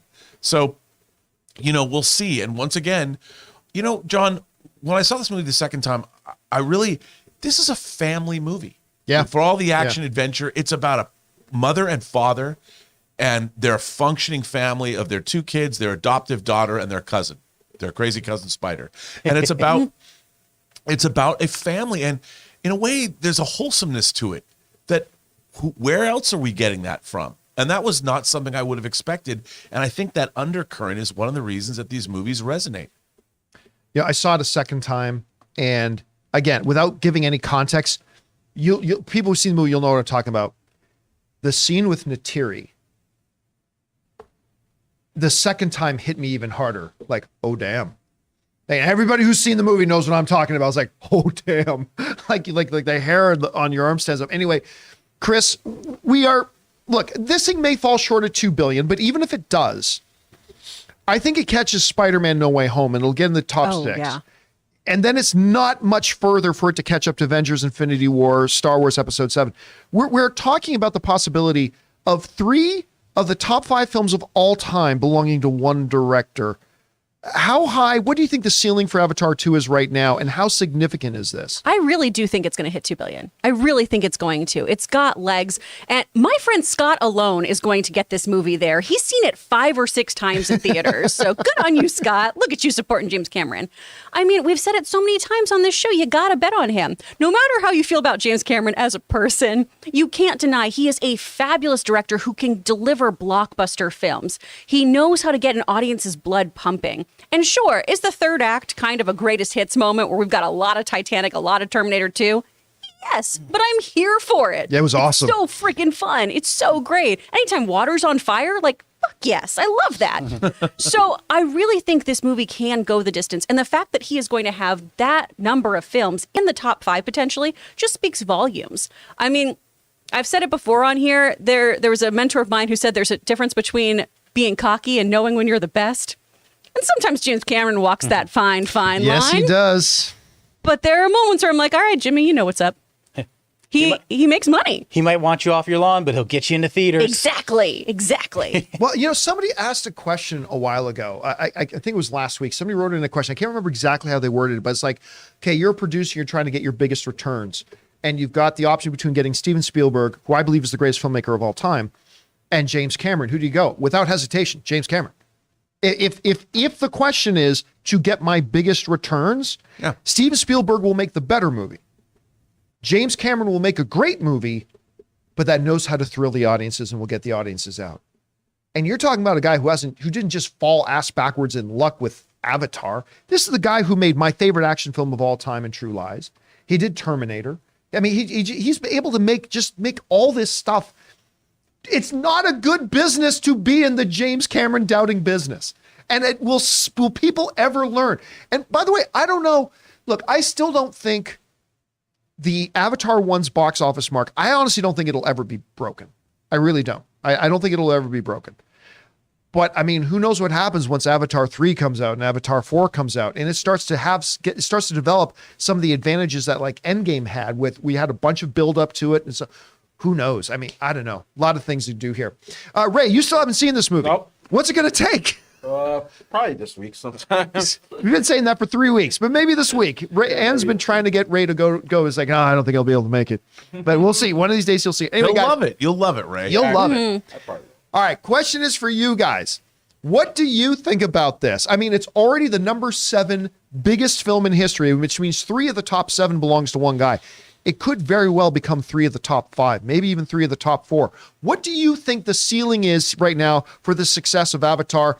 And how significant do you think it is? Or are you one of these people that just thinks, who cares if James Cameron's got 3 of the top 5? I don't know. I think it's a big deal. Maybe you don't. Whatever you guys think, jump down into the comment section below and let us know your thoughts. All right, guys. With all that down, we're going to move on now and start taking some live questions from those of you who are our channel members. By the way, if you're not a channel member, why not sign up, become a channel member? By the way, a little bit later this afternoon, there is going to be a channel member only town hall meeting. So keep an eye in the community tab for what time that's going to be. I think it's probably going to be around 3:30, 4 o'clock time today. Keep your eyes open for it. Make sure you guys come join us for that. But head on over to the community tab right now. There's a post in there asking for your questions. Fire them in. We'll get through as many of those as we can. But before we get to those, let's take a break here and thank a couple of the sponsors of today's episode of the John Campea Show. The great folks over at DraftKings and, of course, Ryan Reynolds' own Mint Mobile. Guys, we want to thank one of the sponsors of this video, DraftKings. Guys, the NFL playoff picture is now locked in, and your go-to place for wild card round action is DraftKings Sportsbook, an official sports betting partner of the NFL. So to kick off the road to Super Bowl 57, new customers can bet just $5 and get 200 in free bets instantly. Plus, all new and existing customers can get a no-sweat bet each day of the wild card round this weekend. Just place any NFL bet of your choice, and if it loses, you'll get a free bet back up to $10. Action so good, why bet NFL playoffs anywhere else? And if it were me, I wouldn't be betting against the Bills or the Bengals right now. So guys, download the DraftKings Sportsbook app and use the code Campea, C-A-M-P-E-A. New customers can bet $5 on the NFL and get 200 in free bets instantly. Only at DraftKings Sportsbook with the code Campea. Minimum age and eligibility restrictions apply. See show notes for details. Guys, we want to thank a sponsor of this video, Mint Mobile. If saving more and spending less is one of your top goals for 2023, why are you still paying insane amounts of money every month for your phone bill? Switching to Mint Mobile is the easiest way to save money this year. As the first company to sell premium wireless service online only, Mint Mobile lets you order from home and save a ton, with phone plans starting at just $15 a month. Guys, I have told you before that when I was on one of the major phone carriers, I was spending literally 3 times as much every month, and switching to Mint Mobile couldn't have been easier. So for people just looking to save some extra money this year, Mint Mobile offers premium wireless for just $15 a month. All plans come with unlimited talk and text plus high-speed data delivered on the nation's largest 5G network. You can use your own phone with any Mint Mobile plan and switch easily in just minutes with eSIM. To get your new wireless plan for just $15 a month and get the plan shipped to your door for free, go to mintmobile.com/Campea. That's mintmobile.com/Campea. Cut your wireless bill to just $15 a month at mintmobile.com/Campea. And thank you again to our friends at DraftKings and, of course, Mint Mobile for sponsoring this episode of the John Campea Show. All right, guys, with that down, we're going to go over now and start taking our member questions. Just a quick note, though. As always, we're going to start off with the month-anniversary questions that you guys send in. However, I'm going to let you guys know that some of you guys have a novelist heart and you feel like writing a long dissertation in your questions. We simply don't have time to spend 45 seconds just reading a question. So if you've sent in one of these mini novels for us to read, take advantage of your next month anniversary one and send in the same question, but just shorten it up because we don't have time to read the really, really long ones. We're going to have to skip over some of those. All right, but for that down, what do we got in there, Taylor? All right, so I'm going to start with the ones from Friday. We have Sean Z Comic, who gifted 1 membership. Thank you. Then we have Jordan Hurd, who says, "You people reminds me of the dinner scene in Anchorman 2. Oh, with the dinner scene in Anchorman 2 is the best scene in that movie. Anchorman 2 is far inferior to the first Anchorman, but it has its moments. That moment was the best. So this is, though, clearly a Guess Who's Coming to Dinner kind of motif, though, wouldn't you say? I would say absolutely it is. All right. 100%. What's next? All right, next up is Mighty Tank 1. Over under 25%, a League of Super Pets sequel happens. Under. I mean, listen, it didn't do badly, as a matter of fact. And surprisingly, I ended up liking it, but it didn't do great. And with all the drama that's gone on with Dwayne "The Rock" Johnson too, and now that we know, I'm going to go under that. Not impossible, not 0, but I'm going to go under. I think so And too. Zaslav has been moving away from the animation, from even on HBO Max, he's been trying to separate it. So Yeah, I think he feels differently about major motion picture releases in theaters versus made for direct home video stuff. But you're not wrong. I mean, the Zaslav angle has got to be coming there too. All right, what's next? All right, next up is The Man with the Master Plan. What about starting with Batman Beyond in the DCU, and how do we get your storyline? No, nobody cares about Batman Beyond. Uh-oh. I mean, you definitely, look, it's one thing to say, let's do an offshoot thing and have a Batman Beyond. You certainly don't build your universe around Batman. I mean, come on, Chris, even you have to agree with that. You don't build your universe about it, but stop saying people don't care about it, John. We care. We care a lot. yeah. You don't care. You don't, because your heart is dead. I don't am know. the people. Oh, no. I am the people. I've roughly the same amount of people care that actually believe the Flash is going to happen. So I All right, what's next? That's fair. All right, next up is Brandon Nezamodine, who says, "I'm so happy Wednesday was renewed for season 2. Again, I mean, somebody wrote to me and asked, why didn't you guys talk about that on Friday's show? Because it's not news. I mean, it's the #1 show on Netflix for 5 weeks running. Right. It's not news that it's getting season 2. What would have been news is if it didn't, or if they did indeed change networks, which they did not. We said it's probably going to end up back on Netflix. So to me, it wasn't really news. But yes, for people who are fans of that show, like Anne is a big fan of that show, very, very happy that they finally made it official. All right, what's next? Next up is Joseph SFL. Tried to comment the other day regarding MCU recaps. It would be hilarious and informative if Michael Pena's Ant-Man character did the recaps before each MCU movie going forward. We've been saying that for years. We've been saying that for years. That I honestly, seriously, I get it. There are these little, novel ideas that people float around. Having Michael Pena's Luis character, maybe not every MCU movie, but some of the key milestone ones. So I was like, okay, so let me catch you up to date. And That's just gold waiting to be crapped out from the golden goose. Like, who wouldn't love that? Like, there's got to be a way for them to do this. By the way, I'm super concerned that we're not getting Luis in Ant-Man 3. I know. And I'm really bummed out about that. He's and I no wonder, good in I this. hope it's not some rift between him and the studio somehow. That's you probably just they don't see the character fitting into the but story. It's so funny because that's one of the things that set the Ant-Man movies apart was Luis's commentary. It was a great thing, and you know, to apply it to the larger MCU seemed like a no-brainer. Even as they do these dumb, like what are these videos they put on Disney Plus? Like as a build up to WandaVision, they had this little thing about. I mean, they're fine. Those little things. What do they call them? What's the name of Marvel those? Legends. Marvel Legends, right? Then just do it as a 7-minute short on Disney Plus, like one of those Marvel Legends thing. I don't know why they're not taking advantage of this. People would watch the hell out of that. All right, what's next? All right, next up is KJ McGrew. Happy Friday, guys. My question would be, there's a 50-50 chance of James Gunn doing Justice League first, loosely on the animated series, and then doing the standalone movies. While I think that's a good idea, I do not think it's a 50-50 chance that happens. I think it's much, much smaller than that. I am all for then launching the new DC with Justice League. Introduce all your characters there, build them up, and then go off and do some solo movies. Do it the opposite of the way Marvel did it. I think there's a lot of success there to be had. But there's more than one way to skin the cat, as they say. Yeah. And while I would love for them to do it, I don't think it's a 50-50 chance. What do you think, Rob? No, I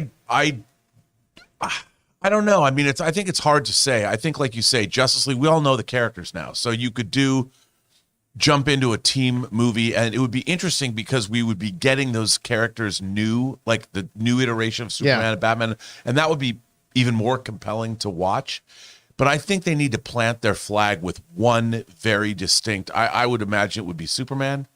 You're probably right, yeah. But I can't imagine, we've already got the Batman movie, so I don't think that's a priority. It's going to be one of the priorities, but I think that Superman's got to lead off because he's the cornerstone of all things DC, and they've got to they have to bring joy back to the character. Mm-hmm. Chris, do you think there's any chance? I mean, I think we all acknowledge there's a chance, but do you think there's a 50-50 chance they start off with the Justice League? I wouldn't go 50-50. Perhaps, but I will say to our viewers' point here, the animated series did a beautiful job of introducing the entire team in a very short period. In our pilot episode, you meet everyone, you understand their backstory, you see who's recalcitrant to work with one another, who's not, who wants to have a team, and it just is off to the races, and it's really, really well done. So I think they could look to that formula and do it that way. Because like you said, we already know who all these players are. We're just going to have new people in the roles. All right, what's next? All right, Corey Hensley. Wondering if Gunn and Safran will go with Marvel's tone or keep it darker. I actually never had a problem with DC's tone, but no, it's not for everybody. Tone, there was never look, I've talked to a lot of people about this before, and I've spoken about this for years. The problem with the DC was never tone. That was never the problem.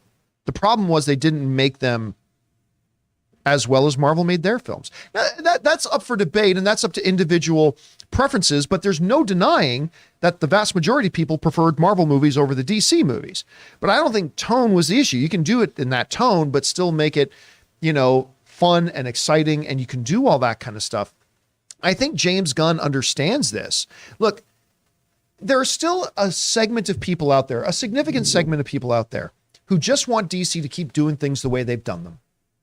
And that's fine, but I'm the kind of DC fan that I'm not satisfied with DC continuing to play second-class citizen to Marvel. I don't want DC to continue to trail so far behind. Name me a Marvel movie in the last 10 years that made $300 million. Hasn't happened. I mean, the lowest of the low was Eternals, which made, I don't know, somebody look up how much Eternals made at the box office, but I think it was in the 400s.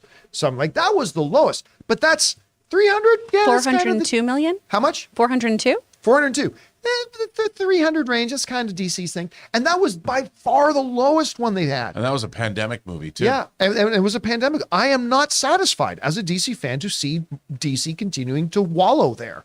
And if you are the type of person who thinks that, well, they can just keep doing things the way they were doing them and it'll just magically, no, it won't. We've seen it long enough. It won't. They're going in the wrong direction. you need James Gunn and Peter Safran to change things up here. So I don't think tone's the question, but it will be their own. It will not be what DC was. It will not be what Marvel is. It'll be their own, and they need to change it. It has to change. All right, what's next? All right, next up is Lawson Films. Hey, John and crew, I saw the trailer for The Old Way with Nick Cage, and I loved it. But I saw the Rotten Tomato score was at 36%, and now I'm worried. Look, Nick Cage movies, with Nick Cage the past decade, if there is a Nick Cage movie, there's an 80% chance it is this looks like drivel, but I only have to be on set for 2 weeks and I get paid $750,000. And then every once in a while, he does a pig or whatever. I'll tell you what, though, I watched the Renfield trailer again when we went in to see Avatar. Anne had never seen the trailer before. She goes, this looks really fun. I'm like, yes, it does. That's the Nick Cage movie for us to keep our eyes on right now. All right, what's next? All right, next up is CJ Rebirth. Started playing the Last of Us game, and wow, the trailer hits different. Also, whenever Ellie speaks, I go, wow, why is Tara cursing? LOL, and I hate the clickers. Clickers are the worst. Again, I watched the trailer again and watched the trailer too. I cannot wait for this show to start. And we are now less than a week away.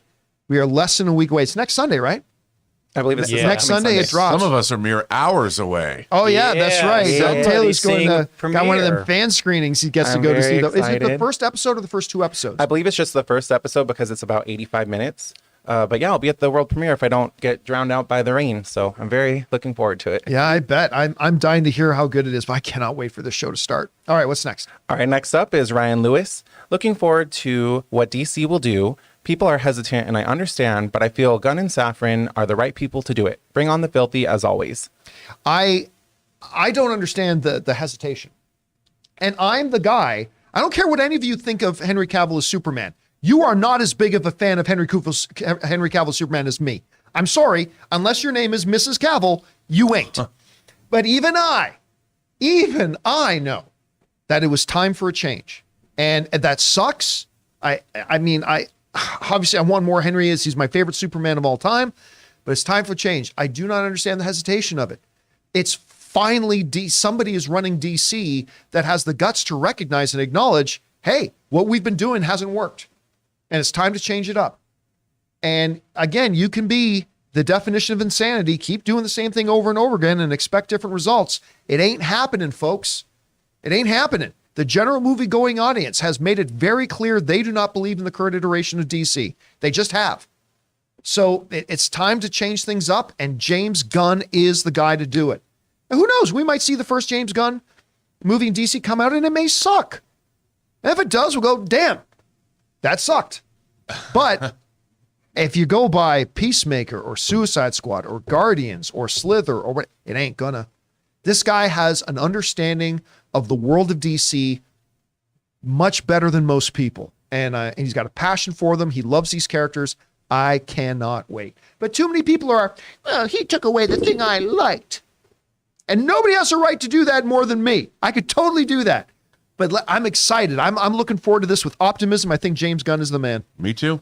All right, what's next? Next up is Love Daggerborn. A year ago, Matthew Vaughn said in an interview that they would start shooting The Kingsman 3 September 2022, but nothing has been heard since that interview. Do you think The Kingsman 3 will be made? For some reason, I got an itch in my brain that maybe they did start shooting it. I can't remember. All I know is this: I don't care. And if you had gone back and asked me after watching the first Kingsman for the first time, saying, "Hey, John, do you think you'll care when they announce they're doing a Kingsman 3?" I would have gone, "Of course." Unfortunately, I saw Kingsman 2, which gets worse and worse with every time I viewed it. It's not good. Kingsman 2 is just not good. I mean, that's just a personal opinion. Obviously, you may love it, and if you do, that's great. But for me, it's just not good. And then the one they did with the great Ralph Fiennes, The King's Men. The King's Man. Or The King's Man. So bad. It also was not good. Like their twist with the villain, I guess, like, how the F does this make any sense? It was just not good. So listen, I'm not saying the movie can't be great. You got a great director. You got obviously promising IP. So maybe it will be great, but I'd be lying to you if I told you I was a cat. You got any excitement for it? Well, you know what? I loved the first Kingsman. Me too. Who doesn't? I loved it. I thought that it was interesting because the second one, The Golden Circle, it just didn't have that same. The thing about the first movie is it had a villain that I was like, I kind of agree with him. So there was an interesting philosophical, when you're dealing with your big bad, that the other movies, they just didn't capture, the other two films. And I mean, I'd watch another one. I want that franchise to get back on track. I mean, I don't hate those movies. I found them watchable. I enjoyed them enough, but they just weren't. By the way, wasn't great. Rasputin? Wasn't he also the king's hand in House of the? Yes. Yeah. It was what? Why am I freezing on his name? Reese Yeah. Ifans. Yeah, he was great. I loved that character. Yeah, I really did like the it was character. great. His But it- dance fighting was magnificent. It was. Yeah. It was beautiful. It was. All right, what's next? Next up is King Tannic. Hey, King Tannic. Wakanda Forever ending at 800 million in 2022 is the first year since 2017 that no MCU movie has made 1 billion. Obviously, all of these films were successful, but what does this mean for the future of the MCU theatrically? Since 2017, that's not correct. Because there were a number of billion-dollar films that came out after 2017, but it's the first one in a while. Again, we said this before that, and by the way, Spider-Man No Way Home made 1.9 billion. So, and that was only just recently too. So that's not quite true, but we are still living in an era. We've been saying this for a while, and we said it before the pandemic was over. We said, what's going to happen is we're going to get the pandemic behind us. We've been saying this for a long time. We're going to get the pandemic behind us, but then we're still going to have a year and a half, 2 years of dealing with the after effects of the pandemic.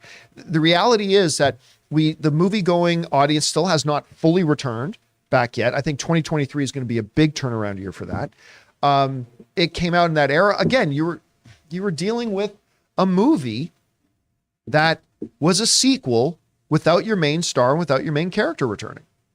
There's never been an example of that being done in Hollywood history when that's succeeded.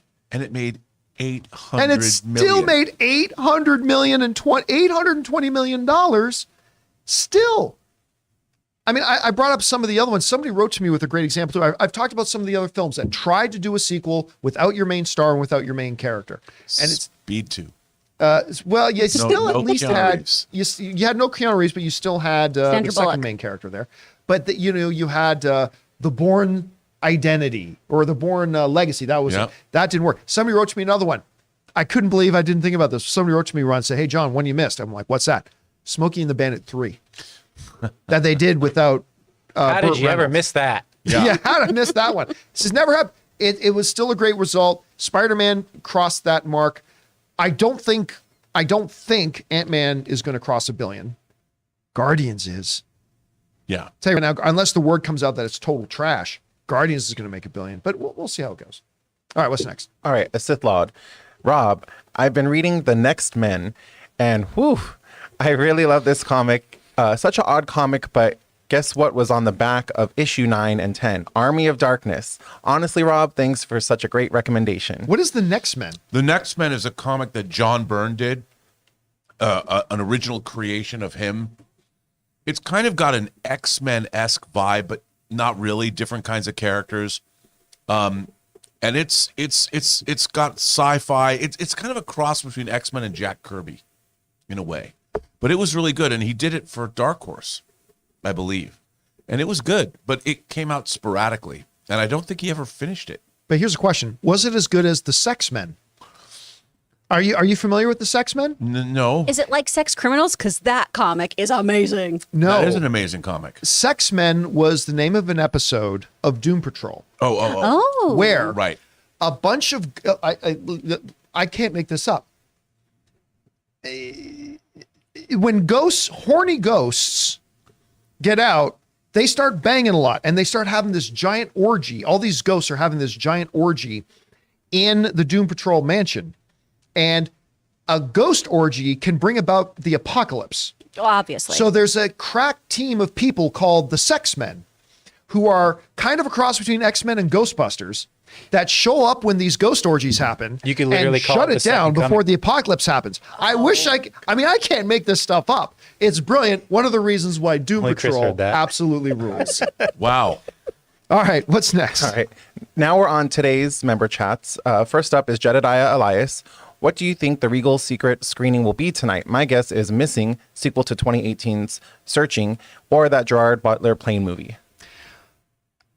Is there an Apple Plus one? Is either one of those an Apple Plus one that Apple has at least produced? Because that's what the last couple ones have been. But those two, Missing, which is the follow-up to Searching, the spiritual successor to Searching, and Plane are definitely too high. I mean, it ain't going to be Ant-Man, which wouldn't that be great if it was Ant-Man? I know. Oh my God, if I wake up tomorrow and find out that the secret screening was Ant-Man and I didn't go, I'm going to be very pissed. I'm going to Plane regardless. I can't wait.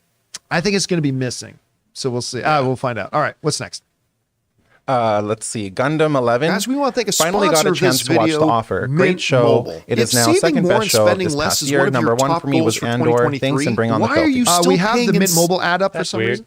There we go. Should I read it again or? Yeah, read it again. Okay. Gundam 11. Finally got a chance to watch The Offer. Great show. It is now second best show of me for this past year. Number one was Andor. Thanks and bring on the filthy. Yeah, it's still tough for me between Andor and House of the Dragon, but The Offer was masterful. It was masterful, Rob. Matthew Good, man. One of Bubby. my favorite performances. Not as enough people Bob say Evans. Bubby. Oh, God, so good. Bubby. All right, what's And next? Juno Temple was great. She's always great. She's wonderful. Love her. I love her. All right, next up is Blake 62. 1923 might be the best of these Yellowstone shows yet. Damn you mid-season breaks. Go ahead and give Helen Mirren the Emmy. I ditched on it. I really loved the first episode. The second episode bored me to death because with the story with the native girl and the school, it was just, oh, we did all these beats in episode 1 and they just repeated all the beats in episode 2. And this show with Helen Mirren and Harrison Ford. Yeah, great for the 5 minutes that they were in it. And then I saw episode 3 and I got, whoa, this story going on in Africa is really stupid. And I ditched on it. So I have not seen, I will catch up to it and watch it, but I kind of became disappointed with 1923. What about you? Yeah, the end of I didn't watch this week's episode, but the end of episode 3 with that gun battle and everybody getting, well, if you haven't seen it, there was a lot of bullets flying. It was pretty interesting. I don't know what the aftermath is, which was this week. Yeah, with the ending was interesting. Yeah. But again, it ends with saying, send a note to the boy to come home. In that era, it would literally take months for him to get Where that would you letter know where to send the letter? and then actually travel back. Yeah. All right, what's next? All right, next up comes to us from Edgar Ramos. Y'all mentioned The Killer in your most anticipated this year. Yes. And that's the first I've heard it mentioned. My friend worked on it and I'm excited for it as well. So The Killer is based on, it's an adaptation. It's Michael Fassbender, who really needs a good movie. He really needs a good movie. But he plays an assassin, and it's directed by Fincher. David Fincher. It looks fantastic. Between that and Argyle, I mean, these are two of that kind of subgenre of films I think are very, very exciting films. What do you think? I think Fincher's one of my favorite directors working today. And, you know, I've maintained, I mean, I love Seven. I think The Social Network is one of the most compulsively rewatchable movies ever made. I don't know why, but everything he's ever done is so, I love Zodiac. Everything he's done is so meticulous. Even the movies that I don't love, like Benjamin Button, is still very watchable and beautifully made. And we need more Fincher in our lives. I love Mindhunter. I can't wait to see what he does. Oh, with it. so bummed about Mindhunter not coming back. I know. That was so good. Chris, if you were to say, if I were to put this to you and say, Argyle or The Killer, which one are you looking forward to more? Ooh. Maybe Killer. Yeah, I think just Just because of the filmmaking. yeah, and we Yeah. know a little bit more of the story itself too. But Argyle looks to be It awesome. I can't also wait looks for that. incredible. All right, what's next? All right, next up is Scott Logan. Can't wait to see the Borderlands movie. Kevin has been training to get his Roland on. Kevin Hart's going to be playing a character named Roland in the Borderlands movie. Oh, Yeah. okay. If it ever comes, I mean, they literally shot this thing years ago. Like, when is this movie coming out? I mean, it's not as bad as the Flash situation, but it's getting Flash-esque Yeah. at this point. So let's just see this damn movie. All right, what's next? Next up is Angel Leon. In preparation for The Last of Us, I watched Chernobyl, and my God, I love it, but I'm not watching it again anytime soon. No, I can't. It's haunting and brilliantly done and beautiful and tragic and heartbreaking. And I don't know that I can watch it again, but it is simply the best miniseries maybe made in decades. The acting is incredible. The acting is absolute top shelf. The story, the way they tell the story and the progression of the narrative and the order in which they tell it, it becomes part thriller, part tragedy, it's just one of the most phenomenal things I've ever seen on television. And the fact that this is the guy doing Last of Us gives me a lot of excitement. Can't wait. A lot of excitement. All right, what's next? Arthur Smith, I propose a subscription tier where John tells us about all the spoilery goodness he's seen. Guy, I told Rob what it was during the break. And there's a very bitter, spiteful part of me that I just think I want to release them. Now, Oh no. just as a big FU to Disney. Anyway, I'm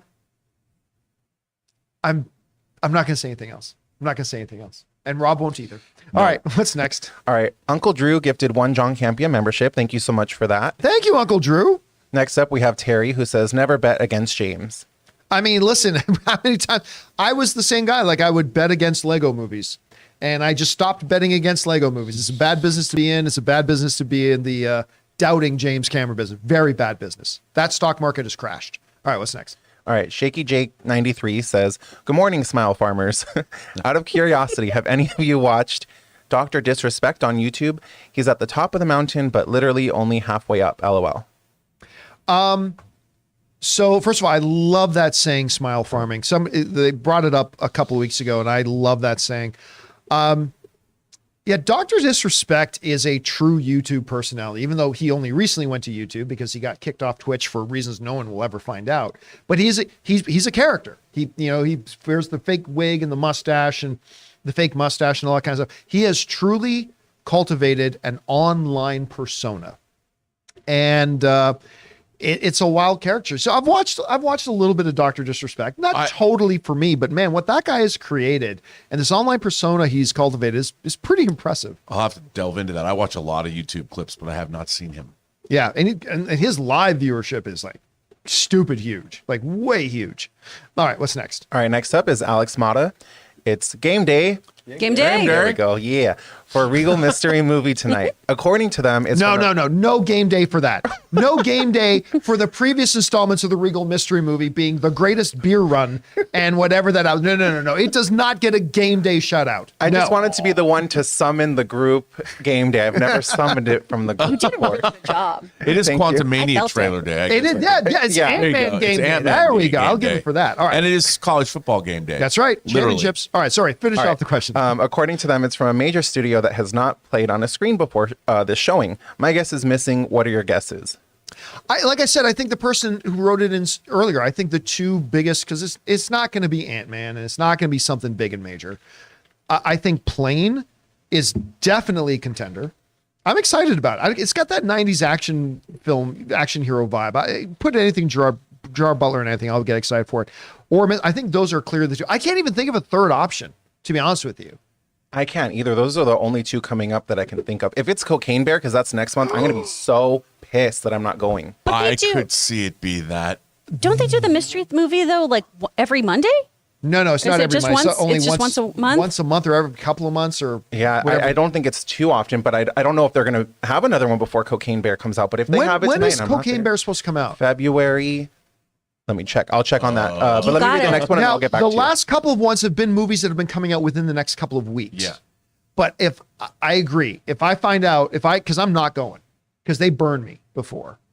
But if I find out it was Cocaine Bear, I'm going to be really disappointed that I didn't go. February 24th is when Cocaine Bear comes out. That might be a little far out for their mystery screenings. We got a cosplay for it anyway. We're all going to dress up as cocaine bears. I'll be the cocaine. Oh, yay! I'll be the cocaine. All right, what's next? All right, next up is Living with Dameron. The James Cameron alien story with the dollar sign as an S was great, but hear me out. More BS's with both of the S's as dollar signs. That's right. I mean, look, I'm sure you can sell somebody at Sony on it. Morbius says. Yes, there was Morbius, but now it's Morbius says. It's plural. That means Or just more BS. We'll make double the money, which still will only be about as much as Black Adam made. So, yeah, not so good. All right, what's next? Next up is Keon Jenkins. Love you all on the show. Sorry, had to do From New Hampshire. Over under Game 5 trailers during Super Bowl. One I'm anticipating is Fast 10, #for family.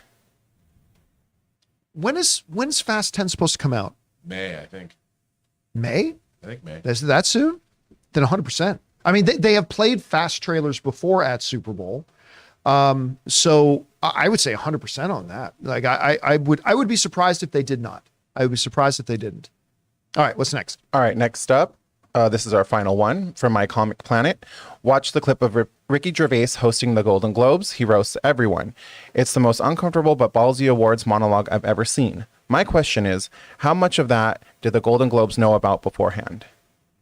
They did do it tech twice. run-throughs. Yeah, they brought him back. I mean, Yeah. listen, they like to pretend and create because it's good for business. They like to create this thing as like, oh my gosh, the Golden Globes are the Golden Globes knew every line he was going to say. Yeah, there's a team of writers who work on his monologue with him. Yeah, they so knew nothing's everything. new to anyone. They like to create this fake illusion Yeah. that it was Ricky Gervais sticking it to the Golden Globes. No, I mean I know they liked. It's kind of like what's it called, kayfabe in wrestling. Like I get it. We like to believe that the Undertaker actually burned alive in the coffin. all in the script. But I hate to break it to you.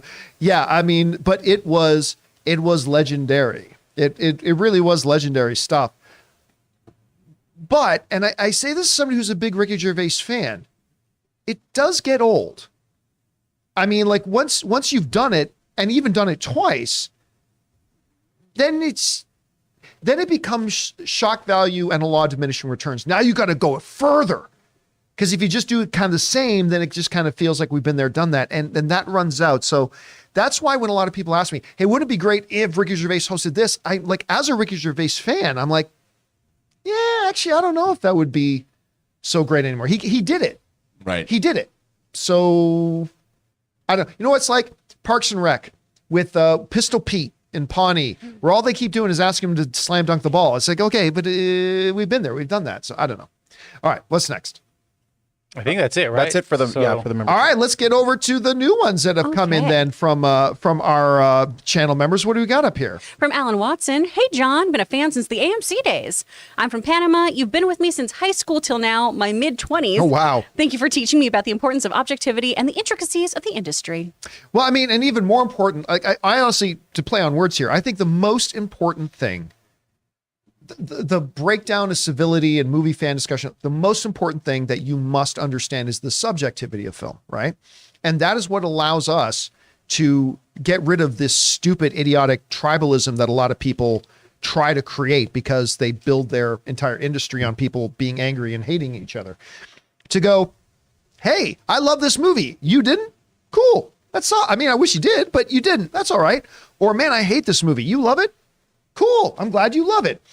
And instead of like that, if online film fandom just grasped that idea, then online film fandom would be a much more fun and enjoyable place to be.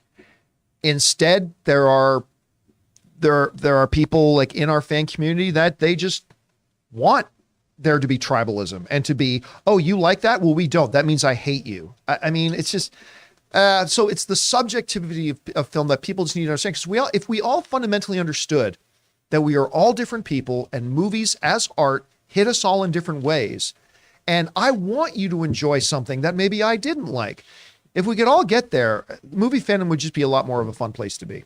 All right, what's next? From Liam O'Toole, do you think Denis Villeneuve will stick with the Dune franchise beyond the sequel or will look for new projects? I see him as someone who likes to try new things. I bet Dune 2 will be the last Dune thing he does. He might still stick on as a producer on some things, but I think you're exactly right. I think he's a creative force. He has other things he wants to do. So I think he does Dune 2, and regardless of how successful he is, I think then he'll only be involved as a producer moving forward. I don't know, Rob, what do you think? I think there's a possibility if they do Dune Messiah that he would stick with that, because that kind of there's a natural end to that, Right. of Paul Atreides' rise and fall. So I could see that happening, maybe. All right, what's next? From Dwayne Cinema, hey, John and crew, big fan of the show. Wasn't a fan of Megan, unfortunately, but am wildly pumped for Ant-Man. Let's go, Phase 5. Yeah, listen, Megan, like anything that's entertainment, I watched it and it absolutely hit me the right way, and it certainly hit my theater in the right way. But I can totally see how that if you're wired a little bit differently, it may just hit you as schlocky.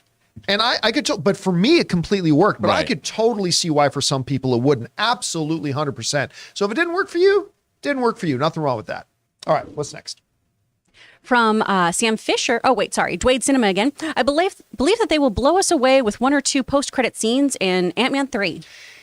Yeah, I mean, I love post-credit scenes, but it's unfortunate when I think all some people look forward to is what's in the post-credit scene, right? I focus more on the movie itself. Like, I get as big of a kick out of a good post-credit scene as anybody, but I don't really look for it. But I do think you're right. I think with where the MCU is right now, and Kevin Feige promising that the bigger picture is going to be coming into focus with what Phase 4 and Phase 5 is ultimately going to be, I don't think you're wrong. I do think we're going to get some stunners in post. And the thing I saw, I honestly don't know if that was a post-credit scene or not, but I think they could drop some bombs with it maybe. I think so too. I'm expecting a lot from this movie, especially moving the MCU forward. Right. Revelations, John. But here's the thing. What film fans have to get over is, I feel like a lot of film fans these days don't even care about the quality of the story and the narrative is, where's the cameo? Who's the big cameo that's supposed to show up? And it's like, who gives a shit about that? I mean, if it does and it works, great, fun, yay-hee. But let's focus more on what the story is about the movie as a whole. What are 2 hours giving us rather than the 2 minutes that we get later on? But I mean, I'm a sucker for post-credit scenes too. All right, what's next? From Sam Fisher. Chris, I get that dub voice actors are still voice actors, but is the community smaller than regular voice actor community? How much smaller, and are they more insular? I don't know if that's the right word. Okay, let me try to figure this out. So you're asking if we're a different type of actor, or like in a different type like of a voice community? actor who goes into, say, like a Shrek and does the voices for the movie. They are the original voice versus actors who take a pre-existing property that's in another language and then do the dubs for that. Sure. So there's a couple different studios that do that here in the States for sure. We've got, especially when it comes to anime, right? A lot of them are based in Houston, Austin, and then here in Burbank as well. Those actors typically do focus on doing dubs or ADR work. You'll also see them dubbing over things for Netflix and things like that. Those actors still are working on other projects though, right? Just because you've seen me in a commercial before doesn't mean I only do commercials. Just because I've done a dub before doesn't mean I only do dubs. Those communities are very, very tight-knit. Sentai Filmworks, who I got to work with in Houston, they only pulled from Houston stage actors, which was really, really cool. And so you would get to know everyone who did the dub because you'd either been in a stage show with them at the Alley Theater or you were seeing them in Crossing when you would go in for your booth time. So, I mean, they can be more tight-knit communities, but acting is acting is acting. All right, and time for one more. What's next? From Amin, early predictions for Avatar 3 opening weekend. I think it'll be 180 to 200. The shorter 2-year gap between the films now will be a massive boost. Well, I mean, it's impossible to say. Yeah. I mean, we don't know what the trailers are going to be like, the advertising, what their approach to it is going to be. And listen, remember, Avatar films so far, just 2 in, don't start with the biggest weekends. I mean, the first Avatar film had a $70-something million opening weekend. Yeah. Went on to become the biggest grossing film of all time. This one had what was it, 130? Something like that. What was the opening weekend for Avatar 2? Like 130 or something like that? Again, big, but not huge. But that's not what the Avatar movies are. They're not movies that come out of the gate with big fireworks and everything. They just come out and then everybody just keeps going to see them. And they just have legs and legs and legs and legs and get bigger and bigger. So, I mean, hey, listen, if an Avatar movie can come out and open to 180 to 200 million, then it's scary to think about what its overall. So we'll see. We'll see. That's a long ways off, though. Long way off. All right, guys. And that'll do it for today's installment of the John Campea Show. Thank you so much for being here, making this show part of your day. Big special thank you to all of you guys, our channel members who sent in all those questions. Number one, because you gave us great fun things to talk about. But number two, by being channel members, you're big supporters of our channel. So thank you guys so much for that. All right, a little bit of housekeeping. Don't forget, guys, a little bit later today, the next issue of The Weekly Hero comes forth with Robert Meyer Burnett and Chris Carr. We hope you guys will come back and join us for that. And also, don't forget, for those of you who are channel members, a little bit later today, I will post in the community the exact time that it'll start, but we will be doing a channel members town hall meeting a little bit later where I will give you guys some insight about what's going on here at the channel, as well as take your direct questions about what's going on the channel, all that kind of stuff. Hope you guys will be able to join us for that. So, for everybody in the room, Mr. Robert Meyer Burnett, Ray Orr has been back there. Taylor Gonzalez, Jonathan Voico running the show, and of course, the wonderful Chris Carr. My name's John Campea, and until next time, my friends, bye-bye.